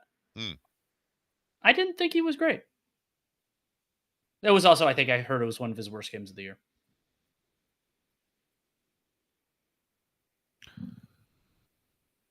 See if there's anything else interesting showing up here.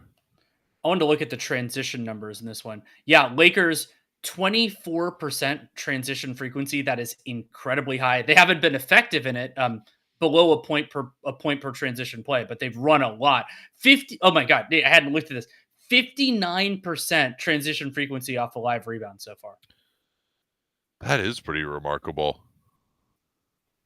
I think I'm going to look up what the largest, obviously it's small, it's much smaller sample, but for the season, it's way lower than that. Yeah, Wolves actually have more fast break points by the traditional measure. One thing that the Wolves, they just got to hit a three. Who do you think's playing better right now? I thought the Lakers in the early part of when we were watching the game, but oh wait, that's defense. I still think the Lakers are, but not by as much as when we started covering it. Wolves are 3 of 15 from three. I'd say most of those are pretty good looks. Lakers are now 7 of 18. Lakers, both teams have missed free throws pretty badly. Lakers have turned it over. Wait, why do I not have... The Lakers have turned it over 10 times. Thank you, yeah. And the Wolves have turned it over 4. Oh, so I did look it up. So the Lakers running off live rebounds, 58%, 59 actually.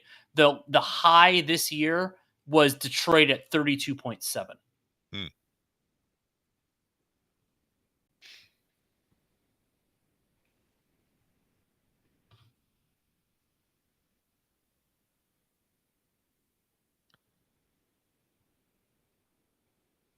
Houston thinking West Finals. Man, Danny, if Houston, Minnesota is the series in the second round, that will be an absolute bloodbath. And also Clippers, OKC will be the will be the real conference finals.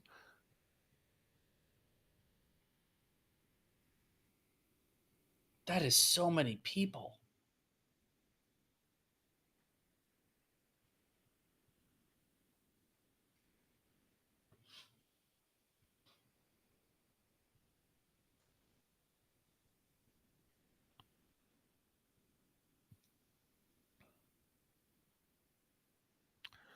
The Lakers with a chance now to close the half well.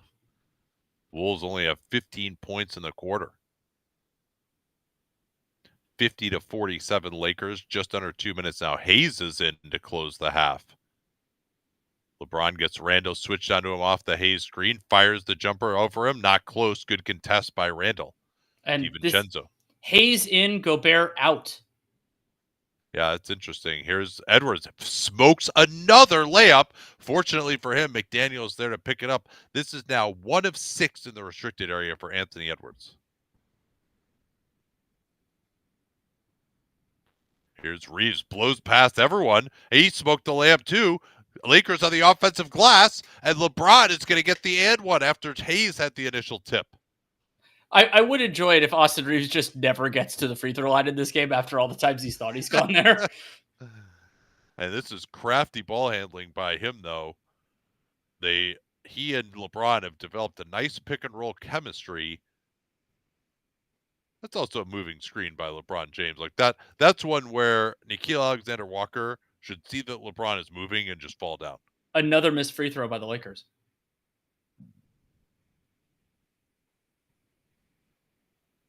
Yeah, so no Gobert to close it, no Conley. Deep post up Randall. LeBron trying to double team, has to get over there to avoid the 3 seconds, and that's a great pass by Randall to set up Edwards, who is actually an excellent spot-up shooter. Same play they just ran. They want to get LeBron onto Alexander Walker. LeBron bludgeons his way into position just inside the three-point line. 8 to shoot. LeBron backing in, kick out Reeves. Tough 3 over Edwards is good. The Reeves-LeBron two-man game has produced points these last couple of times. Edwards has Reeves now. Reeves trying to pressure. Good help by the Lakers. Edwards looking to pull back, lost the dribble. Now it'll have to be Julius Randle, and he goes through the arm of Hachimura. Bad defense there by Hachimura. You got to know the scouting report on Julius Randle, that he loves that harden, extend the arms move.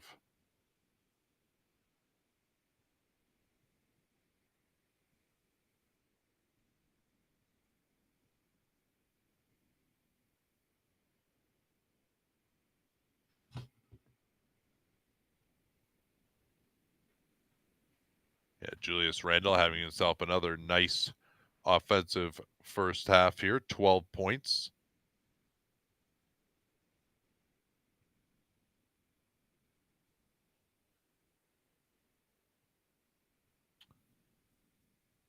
I've got a question of like, should we blame Jokic for Denver's offensive struggles? I mean, a little bit, but I thought game 2 was his worst passing performance in a long time, but he is far from the biggest culprit. They have a lot of things that are going wrong there offensively.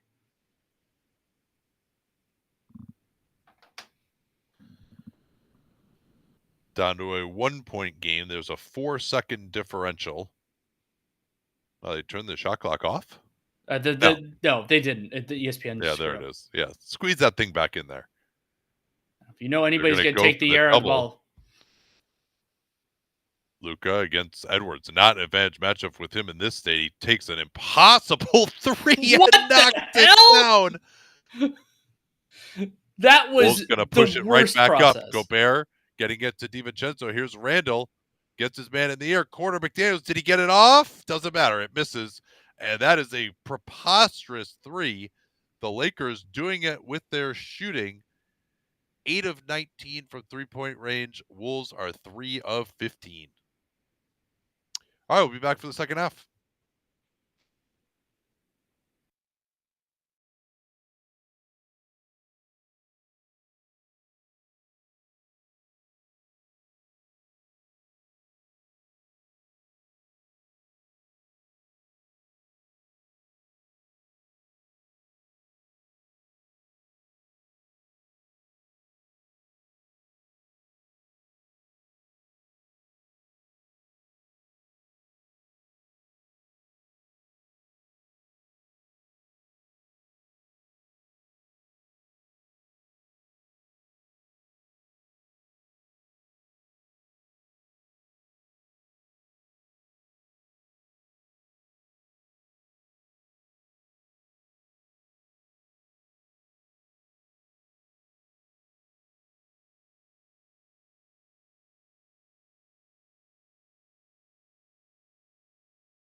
All right, first half is in the books. Weird first half. Wolves have just missed a lot of opportunities at the rim from three-point range. Lakers have really outshot them. Reeves and LeBron have been excellent. Nobody else is doing anything for the Lakers at all.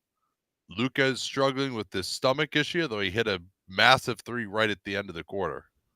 I'm sorry, it's not 50-47. My box score is not updated. It is 58-54. Thank you. And there we go. And Shedeur Sanders still hasn't been drafted.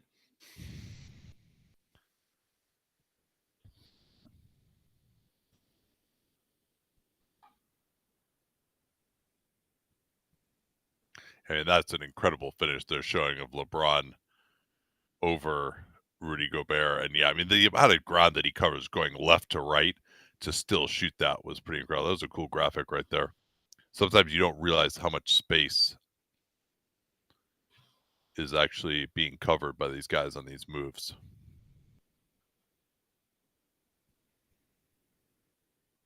Hayes is in. Let's see. Do they have Dorian Finney-Smith at the table yet to check in for him? And there's an easy one. So they also have. So no Luka here to start the quarter. I guess is he done? Or maybe they're just going to try to save him until the very end. They're starting Gabe Vincent. Wow. Good pressure by McDaniels, and it will be an over and back. And maybe one of the biggest reasons to have Luka out there is just that he pushes all the other defenders down one in the pecking order. Now McDaniels on Reeves, I think that's going to be a much more difficult matchup for Reeves. And they're going to get Edwards. He says he got shoved. And that's why he committed the illegal streak. All right, so I guess Luka was maybe he was indisposed. Yeah. He was he and Brandon Pajemski are yeah.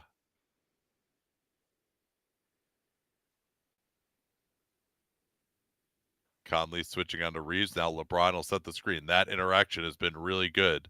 They've got LeBron guarded by Conley. LeBron will shoot over Conley, and a foul on Mike Conley Jr.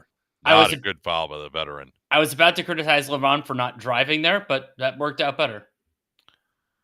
Pretty amazing that Mike Conley was drafted in 2007. Yep, that's a foul. And LeBron was 4 drafts before him. Although 3 years before him, because Conley had to spend a year in college. Yeah. I mean, I still appreciate anybody who's old enough that I got to see them play in person in college, which was true for Mike Conley. When you were in college. When I was in college, yeah. Yes. James. And there's Luka. Yeah, Luka. Let's see what Lisa has to say here.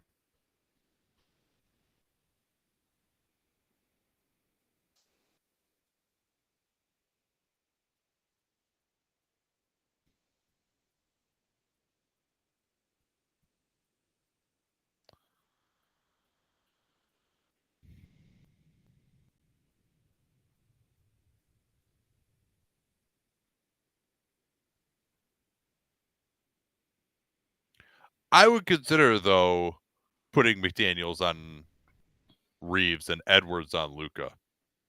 Yeah, I think that's completely reasonable considering what Luka's moving like, how he's playing. Yeah. Edwards double teamed up top off of Gobert. McDaniels attacks the closeout. That's his preferred way of attacking. And when he can score in that manner, you do still have to guard him more. James throws it. He's got Hachimura guarded by Conley. Hachimura going to the ISO. Gobert comes over strong side. 2.9ing. They swing it weak side. Still no advantage. Hayes will set the screen. Luka's going to get trapped. Great pass. Hayes with the finish. That was a phenomenal bounce pass by Luka. The other thing to watch here is Luka's defensive activity level is basically non-existent. I would be moving more with his man. And Edwards does get to McDaniels. Look out. Oh, what a fake that was. He looked like he was going to load up, and then he just stepped through on Hayes. That was awesome. Now Hachimura working on Conley again. And clearly this is something they talked about at halftime. Hachimura just lost it. I didn't see any Wolf touch that. Did you? No, I think they, and I don't think that was a foul either, but I don't think it's worth a challenge at this point in the game, Yeah. especially because Finch has already used one. I think I heard somebody say. Maybe that was another game.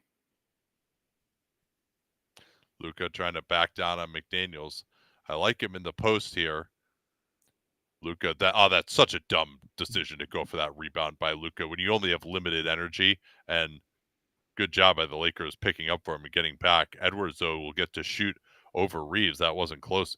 Edwards, really, that 3-point game off the dribble that was so deadly this season, really haven't seen it in this series. Luka in pick and roll, throws it up. That was a lazy pass, 3-on-2 for the Wolves. Conley has McDaniels on his right. Just fill the lane, Anthony Edwards, and get it dunk. I know he made that shot, but it's a 3-on-2. You could have gotten a layup that time.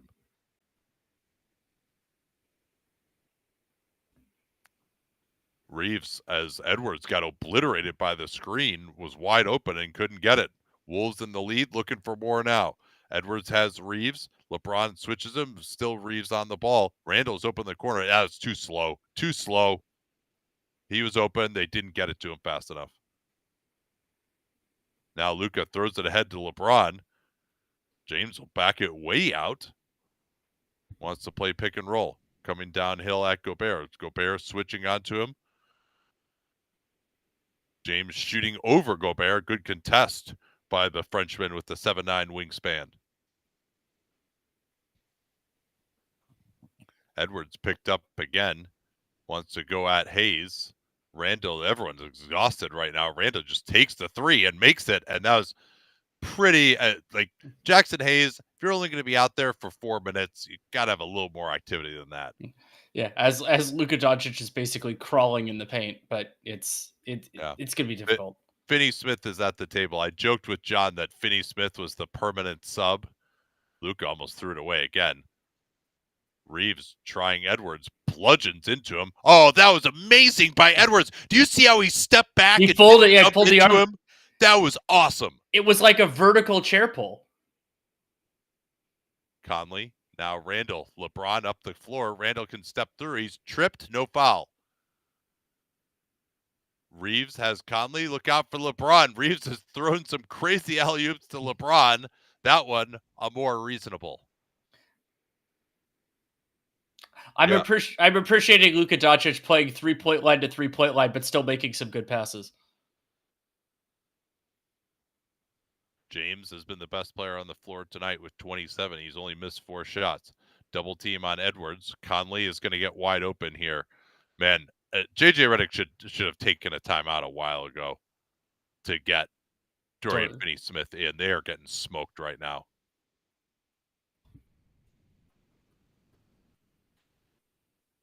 There's Doncic, tried to draw the foul. Did not get it. He's asking for a review. But it's your ball, buddy. You can't review it.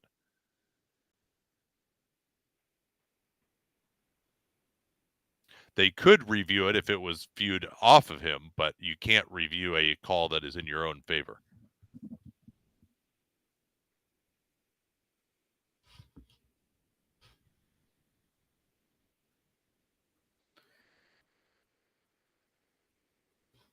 So I brought up in the first half, the Lakers having a ridiculous, I think that was like 58% transition frequency off of live rebounds. That's already down to 53. But I think they've done a decent job. It's just that you can't stay in the range they were in before.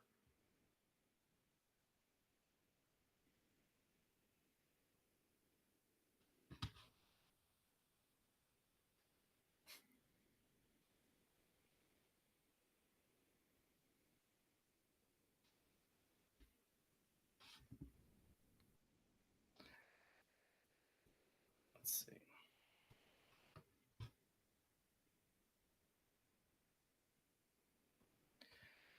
And I mean, it's going to be a delicate dance for JJ Redick here because Dorian Finney-Smith is very important to what they're doing, but also is in foul trouble and I think you could maybe trust him to play part of this quarter with 4 if he has to, but if he gets it fairly early, you're going to have to pull him because that's going to be a little bit tight.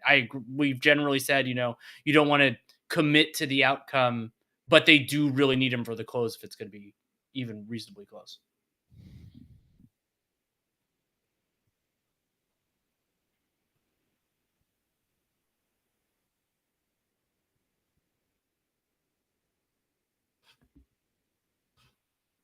Oh, there was a question earlier I wanted to get to.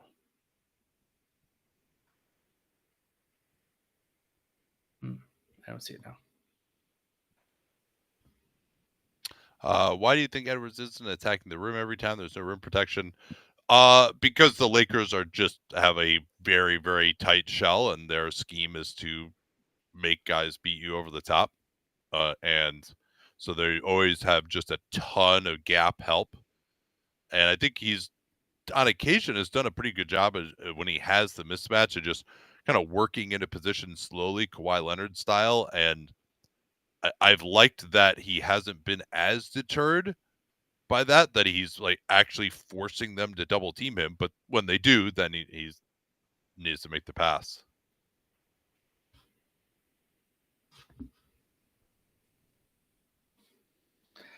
I genuinely don't know the answer to the question of if Luka pukes on the floor. I think it would be a delay of game warning. No, I don't think so. I mean, just a warning. Of if he pukes on the floor. I mean, someone must have done it at some point. Usually they can make it to the sideline, though. We saw somebody puke on the sideline. I can't remember who it was.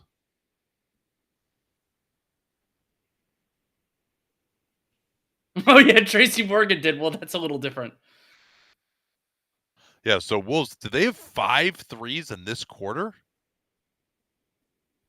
Didn't they only have 3 at halftime? I'll see if I can get to that.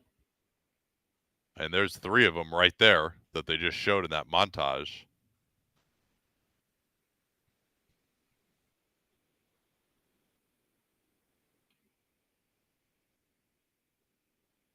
I have it at 4.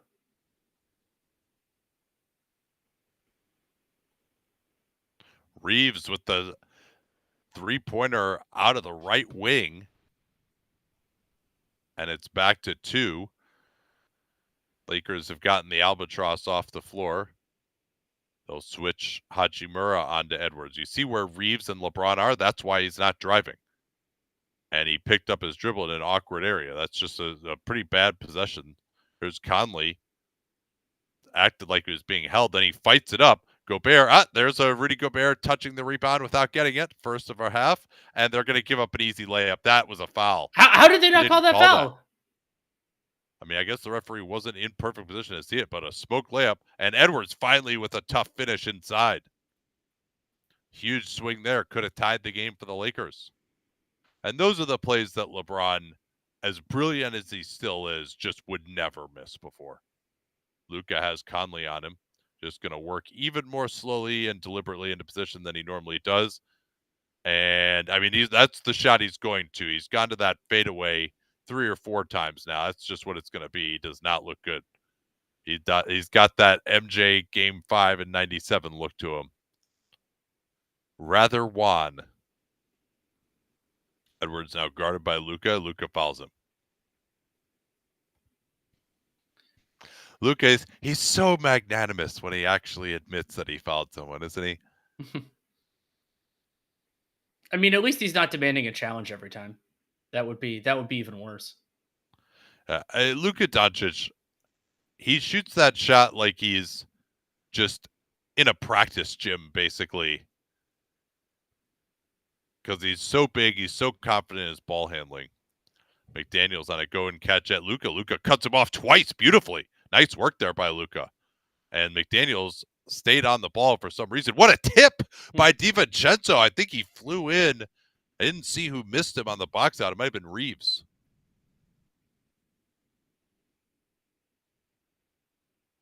DiVincenzo gets over the screen. Reeves on the attack. What a finish over Gobert. Wolves trying to push it back up. McDaniels has Finney-Smith on his heels. Goes right in. Stop from behind. I think it was Hachimura. It was Rui again. And this is going to be a jump ball between Doncic and McDaniels. Doncic thought he was fouled. I think there's a chance we'll see another foul on a jump ball here. Great block by Hachimura. And actually, it was Luka who committed the foul first there and probably should have got called for it. He's got his hand on the left wrist of McDaniels, if you see from the baseline camera. Yeah, so in this circumstance, like Minnesota, they just have to do a better job, as Luka almost won that tip. And then Edwards got a screen for the referee. It wasn't there, though, for the shot. Reed on the going catch into the corner. McDaniels is wide open.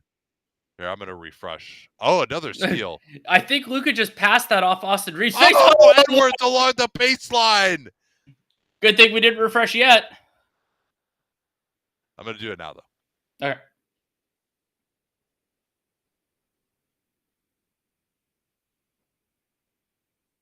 That was a big screen by Rui Hachimura, wiped out. I think that was McDaniels, and then gets a 3 out of it. Cuts the margin to 1. There's McDaniels. He's been ultra aggressive, and they're going to get a push on Hachimura here. And McDaniels will go back to the line. I think the best jump baller of all time might have been Junis Augustus. Here's the Edwards steal along the baseline. Luka comes over, recognizes it too late. He's got to get out there, do the box to make that play. He just wasn't looking. I mean, I realize he's in a difficult strait right now. I'm not. This isn't a moral judgment, but it's just telling you what he wasn't able to do. Audio got better when I had to rejoin, so it should be fine. Yeah, it takes a little bit to warm back up. Yeah. There we go. It's back. All right. Wonderful. Missed free throw. I mean, it feels like the Wolves are outplaying them in this quarter. Would you agree? Yeah, absolutely. Gobert switching on to Luka. Let's see. Luka, now we'll really know how he's feeling. And Gobert gets the steal. Second time he's just taken it from Luka. McDaniels goes in. Luka with the bad foul. That has got to just send the Target Center crowd into a frenzy to see Gobert do that to Luka after what took place a year ago. And that was a horrendous foul by Luka Doncic. Like if you're going to give up, don't give up and give up the shot. Are you guys getting like a lot of stuttering in the stream? I'm not. That's why I refreshed. All right. Well. Okay. McDaniels continues his incredible aggression here. DiVincenzo is on Reeves. Gobert gets out on the floor. Good pass by Reeves to Hachimura, and he's going to get wrapped up by Anthony Edwards. And Hachimura is not exactly Mr. Aggressive. And got involved briefly. That's only the second foul on the Timberwolves. So this, and I didn't see him in a shooting motion. So this should just be side out. Yeah, that's a foul.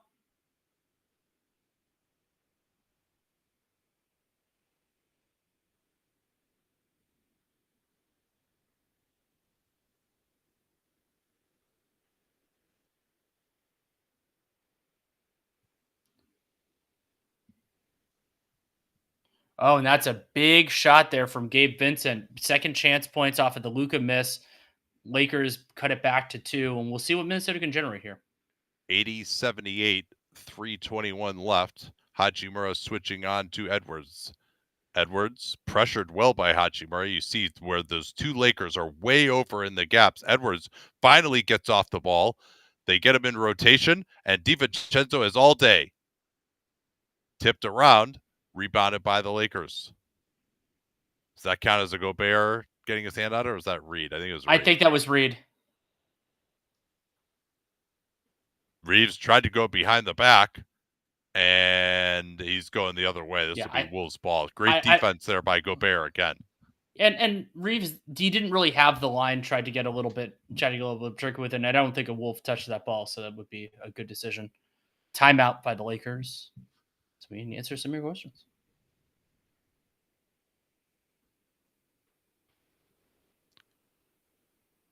Isn't Ant playing the Lakers defense by not trying to get to the rim because of the shell? Shouldn't he make them commit? I actually think he's doing a pretty good job of that. I think he needs to maybe go earlier in making them commit, but like he got 2 on the ball and they got a wide open shot once he was finally able to get off of it. He just wasted 5 seconds before he did that. But I think, especially because he's not even like a great finisher at the rim either. He's doing a better job to me than he did in game 2. Game 2, he just was kind of dancing and settling for the jump shot because it's like, well, this guy's there, I can't drive, instead of saying, I'm going to actually, oh, you want to bring this guy over? I'm going to make him guard me, and now we're going to get you in a rotation.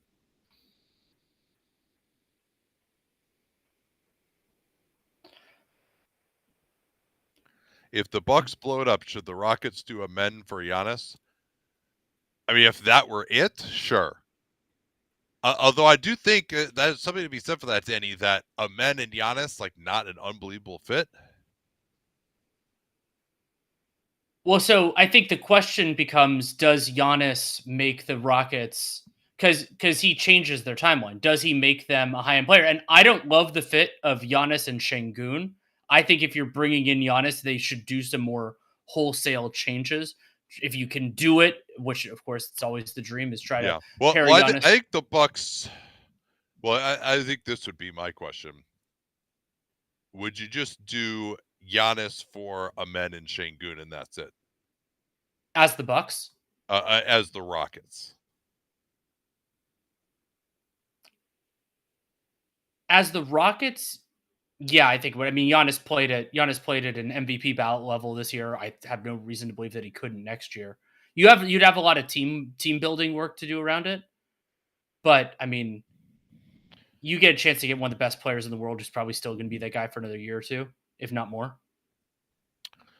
Revisions to top players in the NBA after some weak first round series by the headliners. No, I wouldn't say. I mean, Kawhi would. Kawhi. Yeah. That's my higher. biggest. Other than and Harden's had a good series, but again, this has been a pretty easy matchup for him. From JF, could OKC realistically bring in Giannis? They can do a volume play. Well, yeah, the answer is yes, because they have the assets to do it. It's would they be willing to include them? Because I don't think that OKC's like draft assets are nearly enough to get it done. They have volume, but usually a team doesn't want to do that. So it would presumably require either J-Dub or Chet Holmgren. If they were willing to throw one of those guys in, then yes, of course they could. They could have the best. OKC could have a better offer than anyone.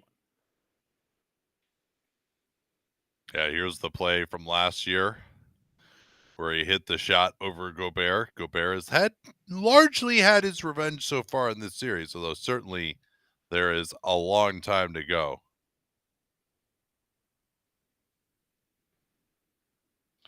Can KD go to the Rockets, or does the second apron make it more difficult? Well, they would have to. The Rockets would have to send a lot of salary back. They can. The answer is yes. He could go to the Rockets. I don't think it's going to happen for a number of reasons, and we're back. Vincent is on Randall. No spacing for the Wolves here. They get off the ball with Edwards stepping back. He didn't take the three.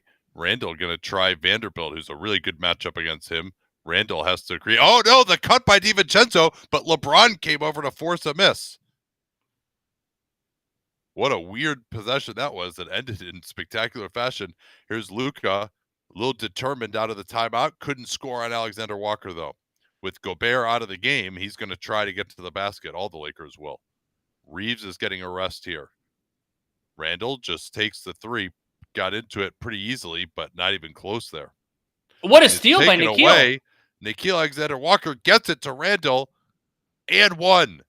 That was Nickeil Alexander-Walker creating 3 points out of thin air. He just basically stayed in the action, and Jared Vanderbilt freaked out, didn't really have anything, and just picked him.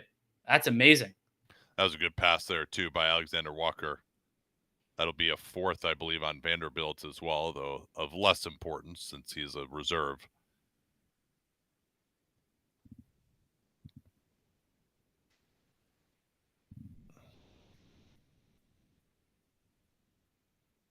Five-point lead here. Definitely, Lakers are going to need something out of Luka here now. Definitely feels like it could be slipping away for them. Their defense has not been good in this quarter. A lot of that is just the Wolves starting to make some shots. LeBron, oh, they caused a miscommunication. That's bad defense by the Wolves. They dodged a bullet that time. Edwards can push it to a 3-possession advantage. Goes right through around Luka. Great veer back by Vincent to get the interception and force a reset. Well, and one of the challenges sometimes with Anthony Edwards is I think he anticipated that pass instead of kind of making the defender commit. But that was a great veer back.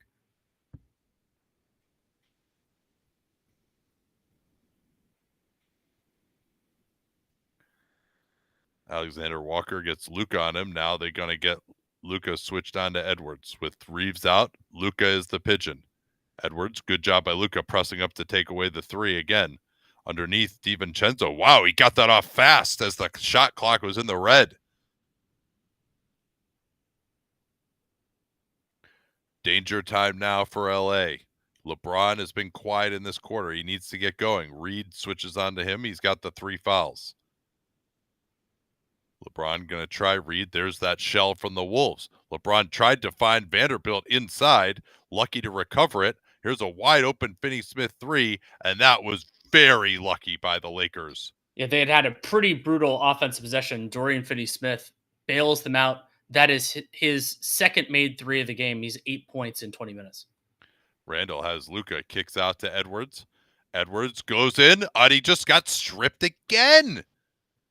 He was loading up for a big jam. Edwards thought he got fouled. He's shaking his finger at somebody.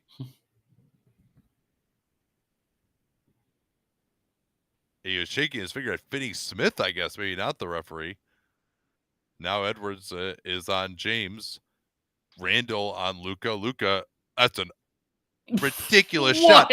The second one of those that he's made, he can't even move.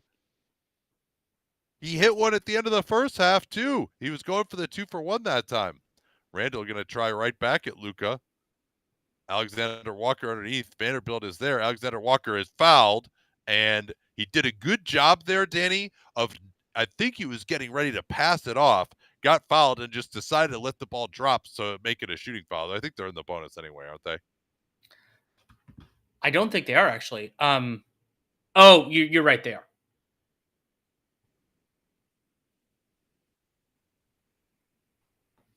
Yeah, so that would have been 2 anyway. That's the 5th on the Lakers. Yeah, every time Minnesota in this game has gotten up to a 3-possession advantage or so, Lakers have immediately come back. They had a 9-0 run in that circumstance earlier. Alexander Walker misses the 3.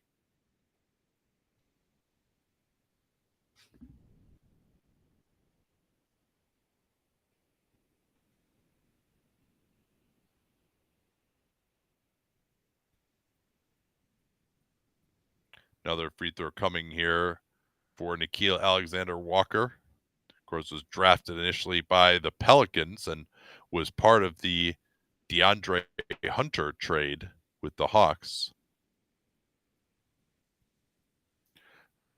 Reeves is back in for this offensive possession. Luka going to just try McDaniels. They do some off-ball action. Luka finds Reeves underneath. Oh, what a play by DiVincenzo coming off of Vincent. I thought they were dead to rights there. DiVincenzo saw it and was able to get the block. So we have a very exciting 4th quarter coming up here. Well, Wolves better win this one, I'll tell you that. Yeah, I mean, it would be a gigantic missed opportunity for them. One of the great things that Dante DiVincenzo did, and I criticized Santi Aldama for this yesterday, is understanding that when a pass can and cannot happen. So it's like, okay, if the only thing that can happen here is this guy shooting, then sell out for that shot. And Dante DiVincenzo made a fantastic read. Yeah, there might have actually been time to get it to Vincent, but given where Reeves was, there was a help situation that was needed.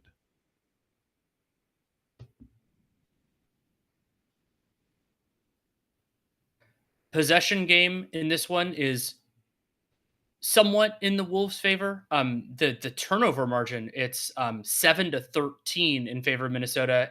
Minnesota has more steals than they do turnovers. Offensive rebounds are pretty much a draw. 7 individually credited versus 6, and that's it's fairly necessary because the Lakers 14 of 29 from 3 so far. including those 2 ridiculous Luka ones. Luka's 2 of 7 on threes, but Reeves is 5 of 10, Finney Smith's 2 of 3, Rui's 2 of 2, a lot of those kind of things, whereas the Wolves are 8 of 27. Yeah, Luka will get a break here. It'll be the Reeves LeBron minutes. The pick and roll with those two guys really bothered the Wolves in the second quarter. And with Gobert out, this would be a chance maybe for the Lakers to get some better looking offense. And I wonder what. So we saw the Conley Gobert minutes not go as well in the first half, and whether Finch really changes up the rotation here. Yeah, Randall has gotten 29 minutes. Did he had a break in the? I think he did get I a thought break he had a there, short right? one. Yeah, because it was really those minutes at the beginning of the second quarter that hurt the Lakers, or sorry, that hurt the Wolves when they didn't have any of their playmakers out there. Yeah, Naz Reid came in. He had like a 2 or 3 minute break.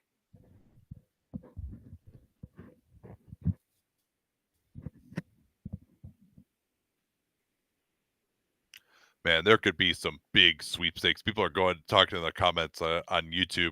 Reminder for those of y'all on YouTube that we will be shifting starting probably on Tuesday, if there's a good game to do on Tuesday, to playback only, playback.tv/Nate Duncan NBA.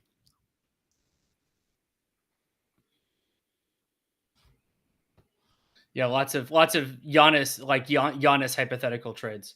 Yeah, I mean, do you have a thought on where you would like Giannis to end up? I mean, Brooklyn Nets are obviously number one, right? I mean, so for me, the thing to pair Giannis with is ideally a center who could space the unicorn if you can do it. But I'm trying to think if there are any of those that. Oh, I guess it would be OKC. They're the team that's, but I don't want them to give up their guys. No, I don't either. I mean, they could win the championship this year. They wouldn't want to trade for Giannis. I mean, San Antonio. I don't think Giannis would want to go to OKC anyway, as Vincent just blows right through everybody. That's pretty poor defense. Wolves tried to bring some pressure, and Gabe Vincent calling back 20-23 on that. Into the post. Randall is on the floor to start this. He's guarded by Finney Smith. Double team comes. Randall staying strong with the ball. Underneath, Alexander Walker lost it. Lakers upping their intensity level here. Vincent just hit a 2. Left it well short on the 3.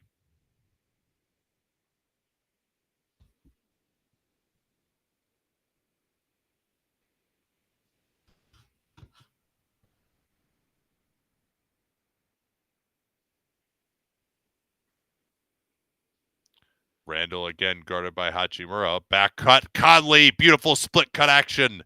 A system bucket for the Wolves. What planet are we on?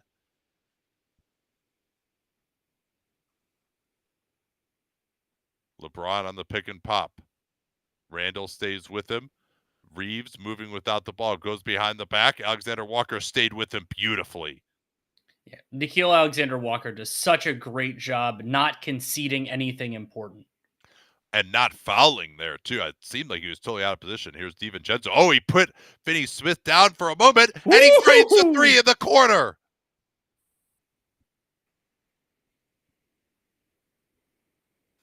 Yeah, we keep getting asked about redux on the Randall Towns trade. Here's LeBron inside. He got stopped from behind by DiVincenzo again. LeBron rare, he won't see that. Here's Nickeil, tried to draw the foul, and it was a wild attempt. No, that was a 1-on-5. You don't need to do that. No, the referees aren't going to bail you out in that circumstance, and they're going to get an offensive foul here. Reeves, I think, went up through the arm. I thought he cleared out with his left arm. Maybe that's what it was. We'll see. We'll Redick maybe looking for a challenge, possibly. Let's see it. Yeah, he grabbed the arm of Conley. He reached around inside of his arm and grabbed him. And here's DiVincenzo. Put Finney Smith down for just a moment. Wolves again have a chance to take a sizable lead here. Now you can see that turnover margins even expanded beyond at the quarter break, 17-8 now in favor of the Wolves. Same play they just ran. This time Randall goes right away. Goes for the impossible fadeaway. Wolves just throwing the ball at the basket right now. In the corner, Finney Smith. DiVincenzo had a good contest. LeBron came in. He missed it, but he's going to get a foul call. It looked like that was going to be another big missed opportunity. I want to see what I didn't see much here, but it was also kind of a bad angle for Reed LeBron contact. No, that's not the play we're trying to find. Yeah, Reed didn't really look to box anyone out. I think he was also concerned about Goodwin, though. Yeah, that was a foul. Reed's left elbow hit LeBron in the chest as he was finishing that.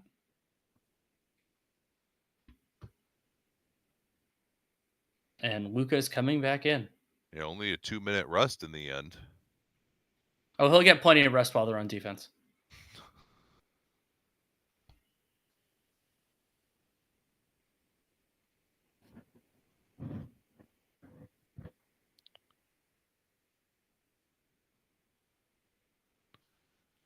So the Wolves have had a couple of chances at good shots and then just flung the ball at the basket.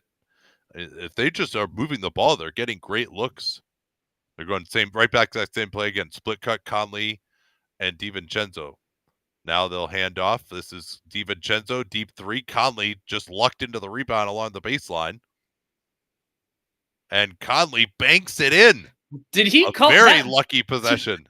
That shot hooked to the left and back. I don't think that was intentional. Timeout, JJ Redick. How many timeouts do they have left? They have 3, and the Wolves have 4. And I believe somebody noted in the comments earlier that both teams have a challenge available, but Minnesota has already had one successful. I believe that's the case. Which, again, I would love to see noted in a scorebook at some point.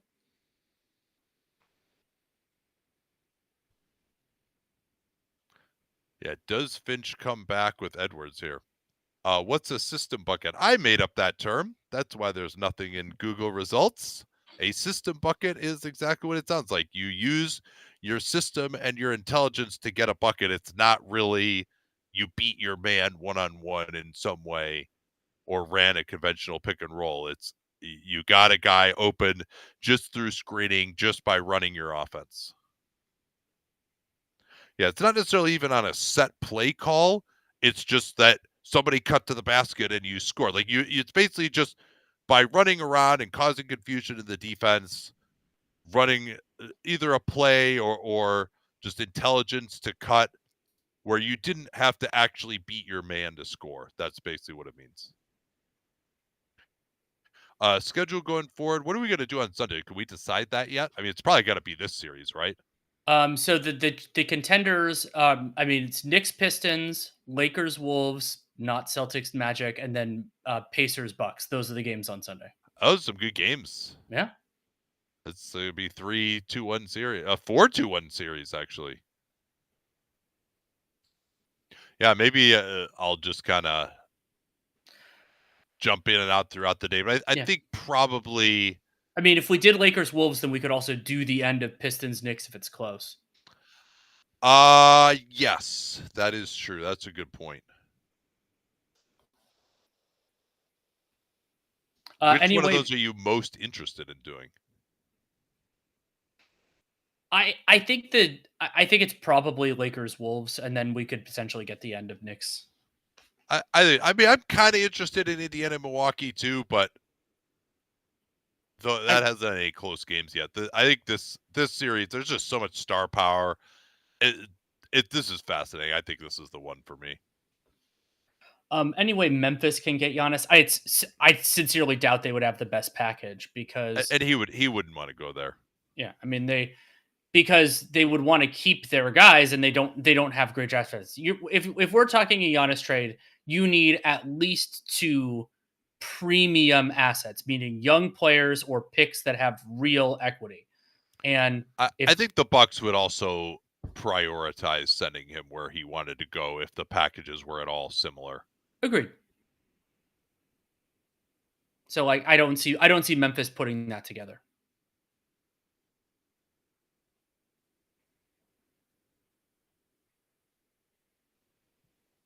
Who you like in this one going forward here? I guess it's a 5-point Wolves lead, and they're playing a little better. So I would go Minnesota. I mean, especially because the Lakers, I think some of their baskets have been on the fortunate side. yeah, So well, Wolves just had a pretty fortunate one too. So Edwards is going to come back in here. and Gobert is not, but that's going to be worth watching too.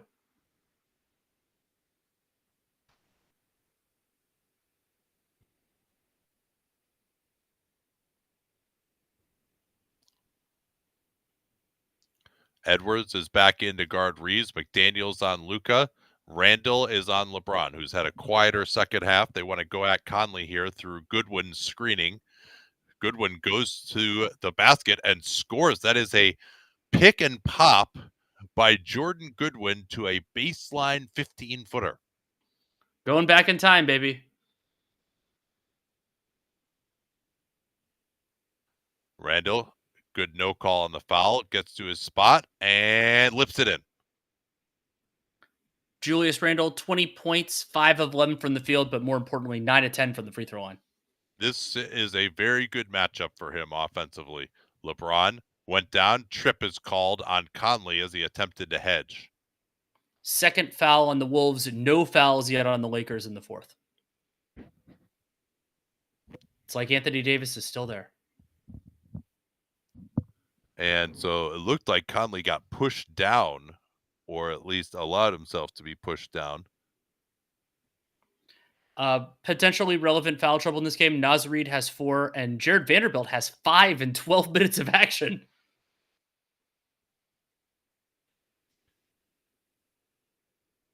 Reed switching on to Luka. They bring the double team. Good job by Reed getting back there, and he forced a turnover. What hustle by him. Look out, McDaniel. Yeah, Luka just was not going to get back. I don't know what Luka was complaining about there.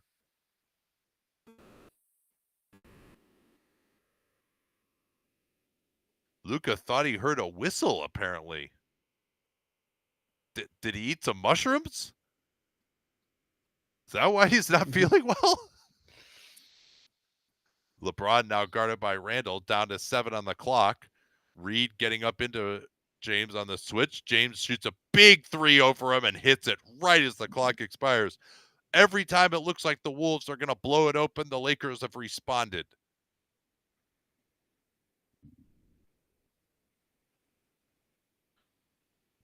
Yeah, this is slowing down to the Lakers' pace here.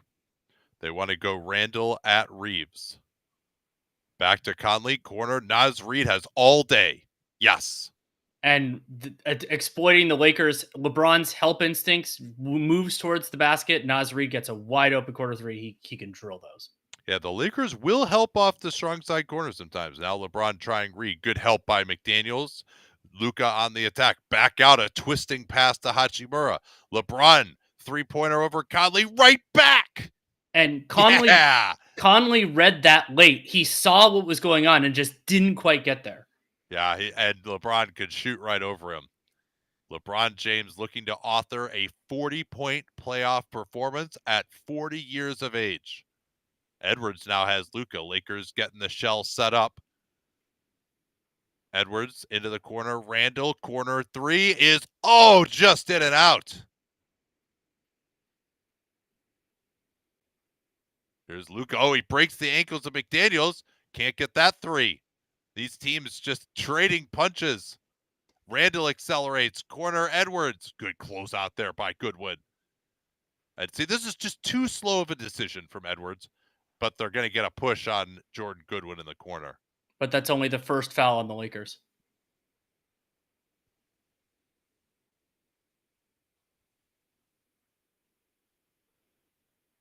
I would have laughed really hard if Conley had done a cornet contest there.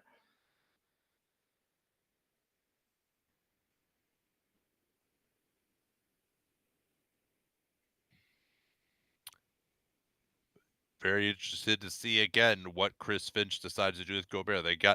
Edwards is too slow there. They actually had it flat. He's going to go to the basket and miss. Kick it out. Fresh shot clock. DiVincenzo on the drive. Floats it over Luka. Good contest there by Luka. Tips it out, and Hachimura has it. See, Edwards, like, they're in a 1-4, like, flat. Luka is there. Oh, LeBron just going to fire What? it. What? Oh. Excuse me. How dare I try to analyze the previous possession when LeBron is going to shoot that? Now Randall kicks out. That's a really difficult pass. Reed, good gap by Reeves to shut him down. Reed still trying LeBron. Now it's DiVincenzo. LeBron switches onto him. Late clock. LeBron is all over the place. He forces a miss from DiVincenzo, and Randall was held. No call. His jersey was being held. They throw it ahead, and there's another steal back the other way. McDaniels into the lane. He lays it in +1. What is weird sequence of events? LeBron, like, was he doing a drop-off pass to Austin Reeves? He just lost that ball. My screen froze and I couldn't see it. Nah. Okay, this is what I wanted to see. Yeah. Oh, no, he just lost the ball. It. He was just like trying to make a play before he had actually caught it. What a game. Yeah, we're doing game 4 of this on Sunday. I think that's going to be it.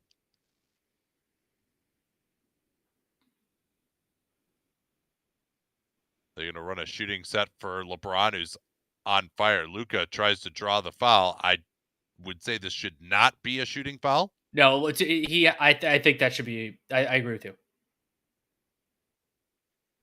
Looks like it is going to be a shooting foul. I thought there was contact here. Yep, that's close, but it is a non-shooting foul to me. It's really close. That was closer than I thought it was.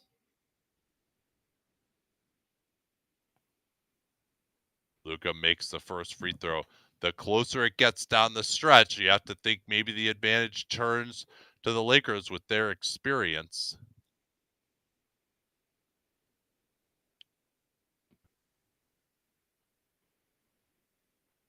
DiVincenzo is in rather than Conley. Wolves have the rest of their starters. I don't think J.J. Redick will be going back to Jackson Hayes, so this is probably the Lakers' closing group. I agree.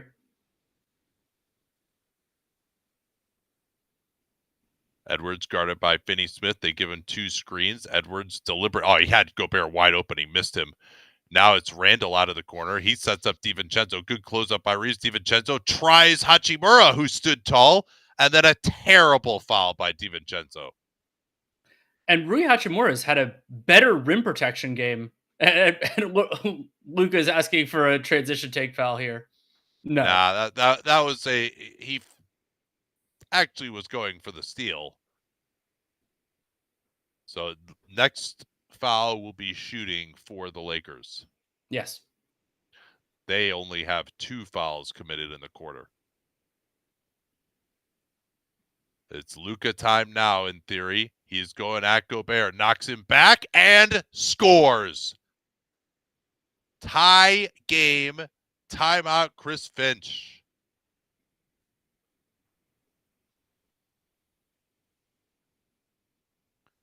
Reminder, the foul situation here.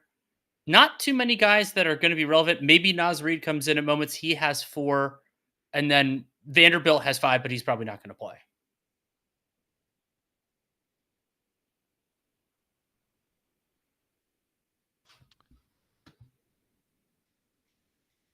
Any changes you would make to the lineups here? Well, offense, defense. Sure. I think you take Gobert out.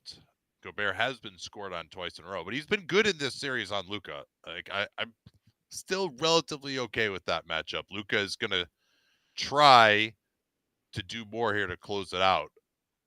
I think LeBron, maybe they're going to try to utilize him more as a spot-up threat. Yeah, if I bring in Reed, it probably would be for Gobert on offense. Gobert, Chris Finch said they needed to get him more involved. He has 1 point, 0 field goal attempts, 1 of 4 from the line. He only has 3 rebounds as well, but he is +3. See if we have the stats of him who he's guarding and what the stats are. These are a little squirrely, but they could be semi-informative. So Gobert,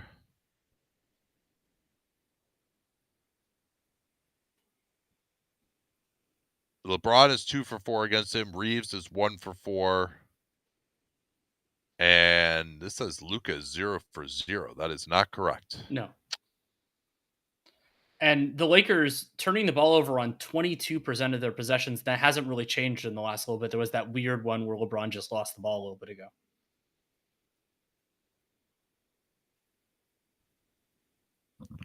I wonder, do you know if they have the hustle stats live? They don't, do they? They don't.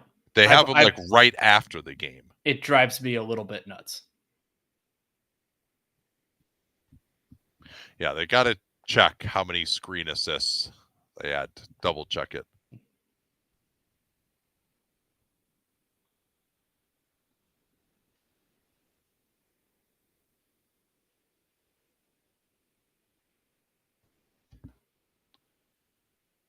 Let's see if it seems like these timeouts are taking forever.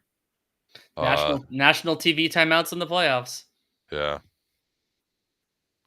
I know that it's taking forever when I run out of stuff to say during the timeout.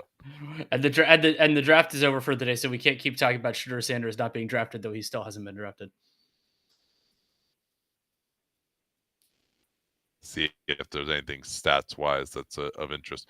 Yeah, pretty crazy that the Lakers have turned it over on 22% of their possessions, and the Wolves have only turned it over on 9.1.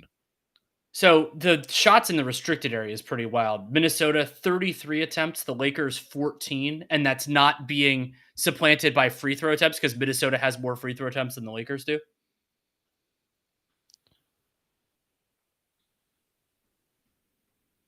Minnesota has generated 12 corner threes and only made 2 of them. The Lakers have generated 9 and hit 5 of them. So tie game here. This is going to be a memorable finish. And there's a dumb foul by Hachimura, but they do have fouls to give still. I've got that as the third team foul on the Lakers. Yes, that is the third one.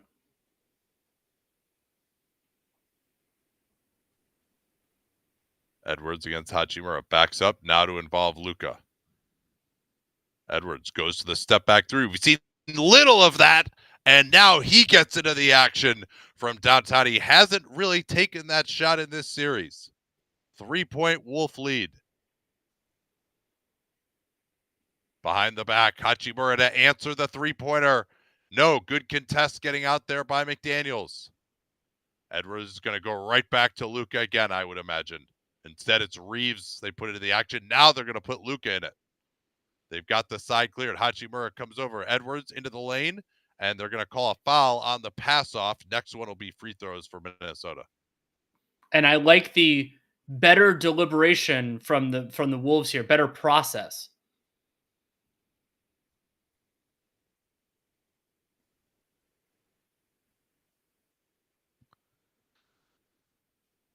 So now both teams will be shooting free throws the rest of the way on any foul on the defensive end or a loose ball. They're not going to give up the switch this time. Edwards late in the clock. LeBron coming over to help. Edwards going around both these guys. Corner. DiVincenzo, can Randall get it off? He won't. Dante he will not get it off. Dante had to take that shot. Yeah. But I think he was kind of stuck too far along the baseline. But Edwards just went too slow. By the time he got it in the lane, there wasn't enough time to exploit it. And yeah, here's the JJ Redick Ulioli. And so they did actually have, the Wolves had Gobert out that time. So they come back to him here now with the Lakers on offense. And Chris Finch still has a timeout left too. We'll see if we get the extra stoppage. Oh, no. Taylor Jenkins would use it. But he's no longer a head coach in the league.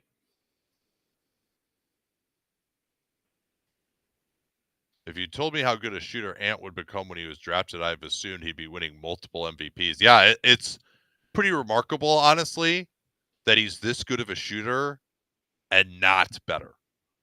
Well, it's the fundamental problem that he doesn't have the passing vision or decision making to be a true on ball guy in a great offense. He's a complicated fit, but he could still be the best player in a playoff series in a lot of playoff series. It's an awkward place. I mean, we've talked about a lot in top 10 players and things like that.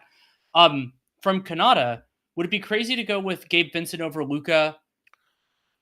Well, Luka Doncic could be a free agent in about a year, so I'm going to say yes. Well, here's the other. But Here's the other also, yeah, go ahead. Sorry. Luka's terrible. Like he's bad defensively, but they're just going to hunt Austin Reeves instead. So the defensive problems there aren't actually that big of an issue for you.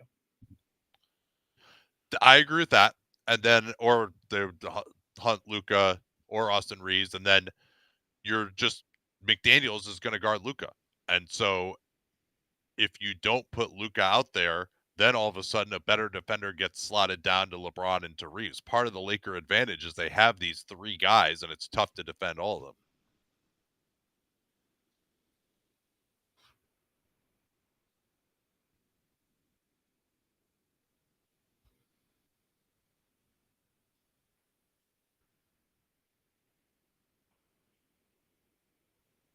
Interesting. So someone actually does have a whistle in the stands.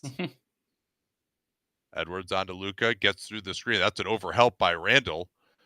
Good job by Edwards getting back to LeBron, who didn't make a quick enough decision. Then LeBron throws it to Reeves. It bounces around. Nice rebound by Naz Reid.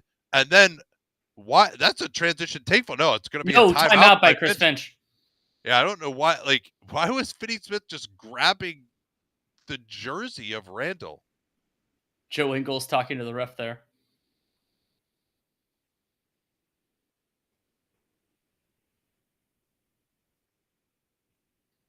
Yeah, I did actually hear something there. Oh, another timeout. Great. Yeah. Gobert was not on the. Is that true? He was. If you were going to take the timeout anyway, Gobert was not on. Well, Gobert in.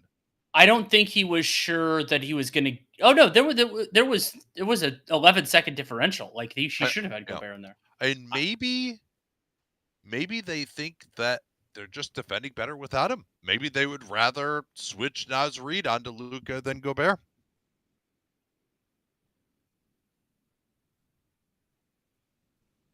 When did Pigeon come back? When Ja Morant used it in a I can't remember. I don't think that was formally a press conference. No, it was a post-game interview. Yeah. Like a walk-off interview on TNT. He's like, I got me a pigeon.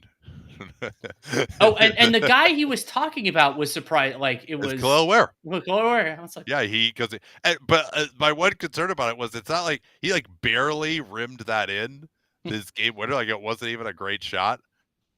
He's lucky to make it.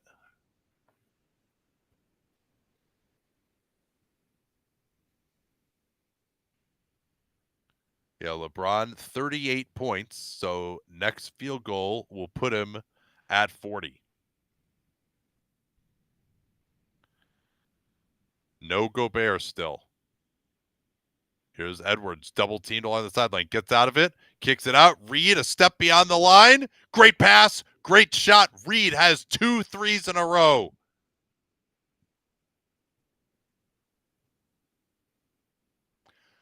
Two-possession lead for the Wolves. Edwards is on Reeves. Luka going to try McDaniels. DiVincenzo is coming over. Luka is stuck. DiVincenzo almost had that steal. They swing it around. Reeves is open. LeBron got it to him too slow. And then a trip. Oh, and Austin Reeves will go to the foul line. And Austin Reeves finally gets his free throws. These are the first ones of the game for him.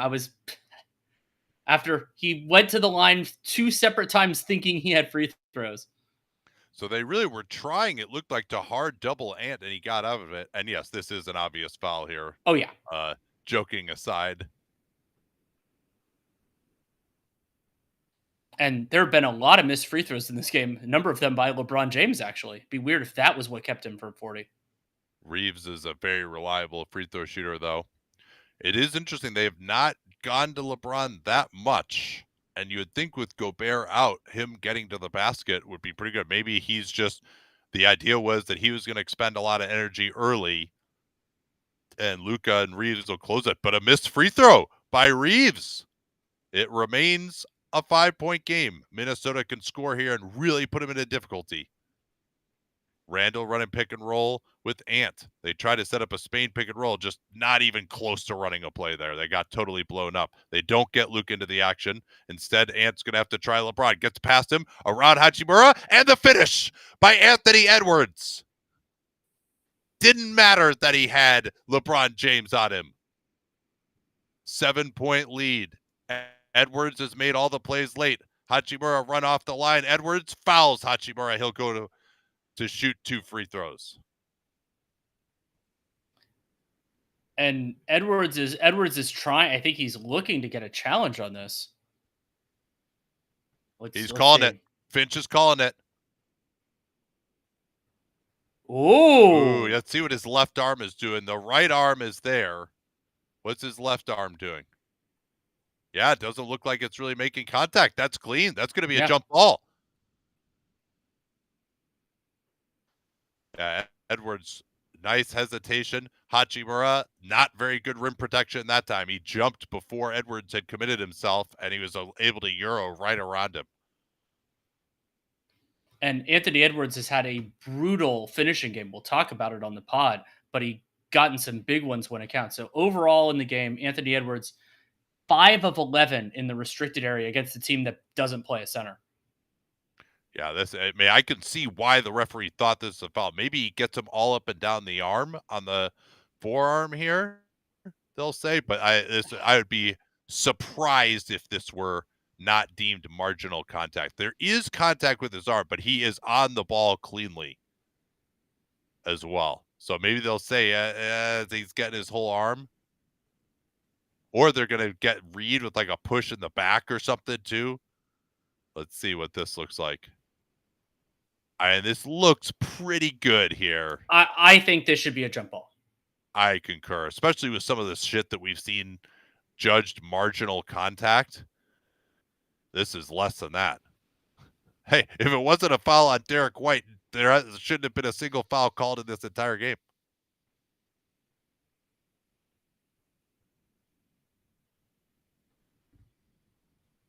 Let's see here. This is a good angle. Nah, this is a jump ball right here. And he knocks it out of maybe. Well, actually, I don't know if this is a jump ball. This might just be out of bounds. Well, but I don't think there was a clear Oh, so you're saying it would be Lakers ball? Yeah.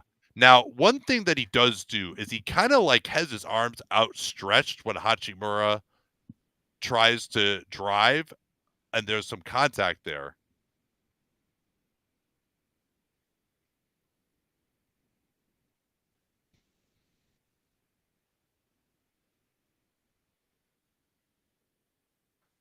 This is a tough one for the referees, but I think I would make this a jump ball.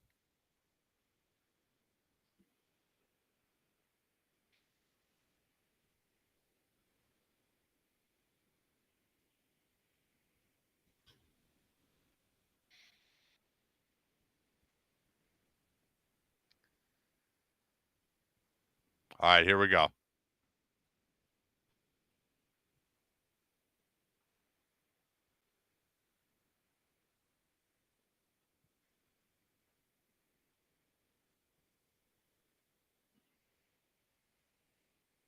Ooh. Ooh. It's not a jump ball. Yeah, I guess he doesn't land. Wow, this is going to be Wolves ball. Amazing. And so Minnesota gets the ball, about 2 minutes left, and they're up 7, right? And that's huge too, because 7. If Hachimura lands before the ball is dislodged, then it's a jump ball. So Wolves don't want to go quite into running the time down yet. They're going to go right to the double team. DiVincenzo, nope, he's going to waste more time here. I think that's the right decision, up 3 possessions. Now they double team Edwards again. Someone's got to come to the ball here. McDaniels finally does. Edwards going to just get out of it. He goes right through 2 guys, right around Luka, and LeBron blocks it from behind. And Edwards is looking for a foul. I didn't see a foul there live. No, that's not a foul. I mean, LeBron kind of shoves him in the back a little bit, but he jumped into 2 guys. The block was clean. 2.2 here. Who's going to get this one? Edwards actually is going to inbound it, interestingly enough. They're trying to clean something up on the baseline. You would think you would want Edwards to rise up coming off a screen here. Probably DiVincenzo will be the guy. McDaniels It could be Randall. Yeah, Randall's not like a great rise up guy. He kind of shoots more of a set shot. McDaniels also against Reeves could be a direction to go. Now they do inbound it right to Edwards. He's going to get it up, turns over his left shoulder, way short, but shot clock violation is fine there. Not giving up transition the other way. At least force him to waste some time. Yeah, Lakers need some threes here. Luka going to come off at 2 screens, gets Randall on him. Luka tries to get into the paint, gets his not in the air. Luka is stuck here. Finney-Smith finally gets to LeBron. LeBron guns it. Oh, wow, off the side of the backboard. That's as bad a miss as you'll see. Tough shot, but it might have been tipped. Close. Edwards. Reeves says, come up and double, please. McDaniels is open. And, is that?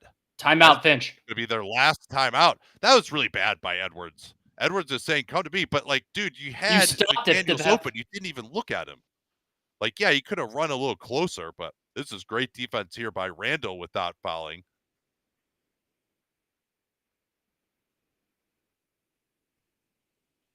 Nope, that was just straight missed. I thought there was a chance McDaniels got it mostly because he missed so badly. No, that's straight. Yeah, I think LeBron just didn't have the legs to get his body totally turned, and that's why he just never got the ball totally turned and was off by 3 feet to the right. Minnesota, no timeouts left. The Lakers have 2.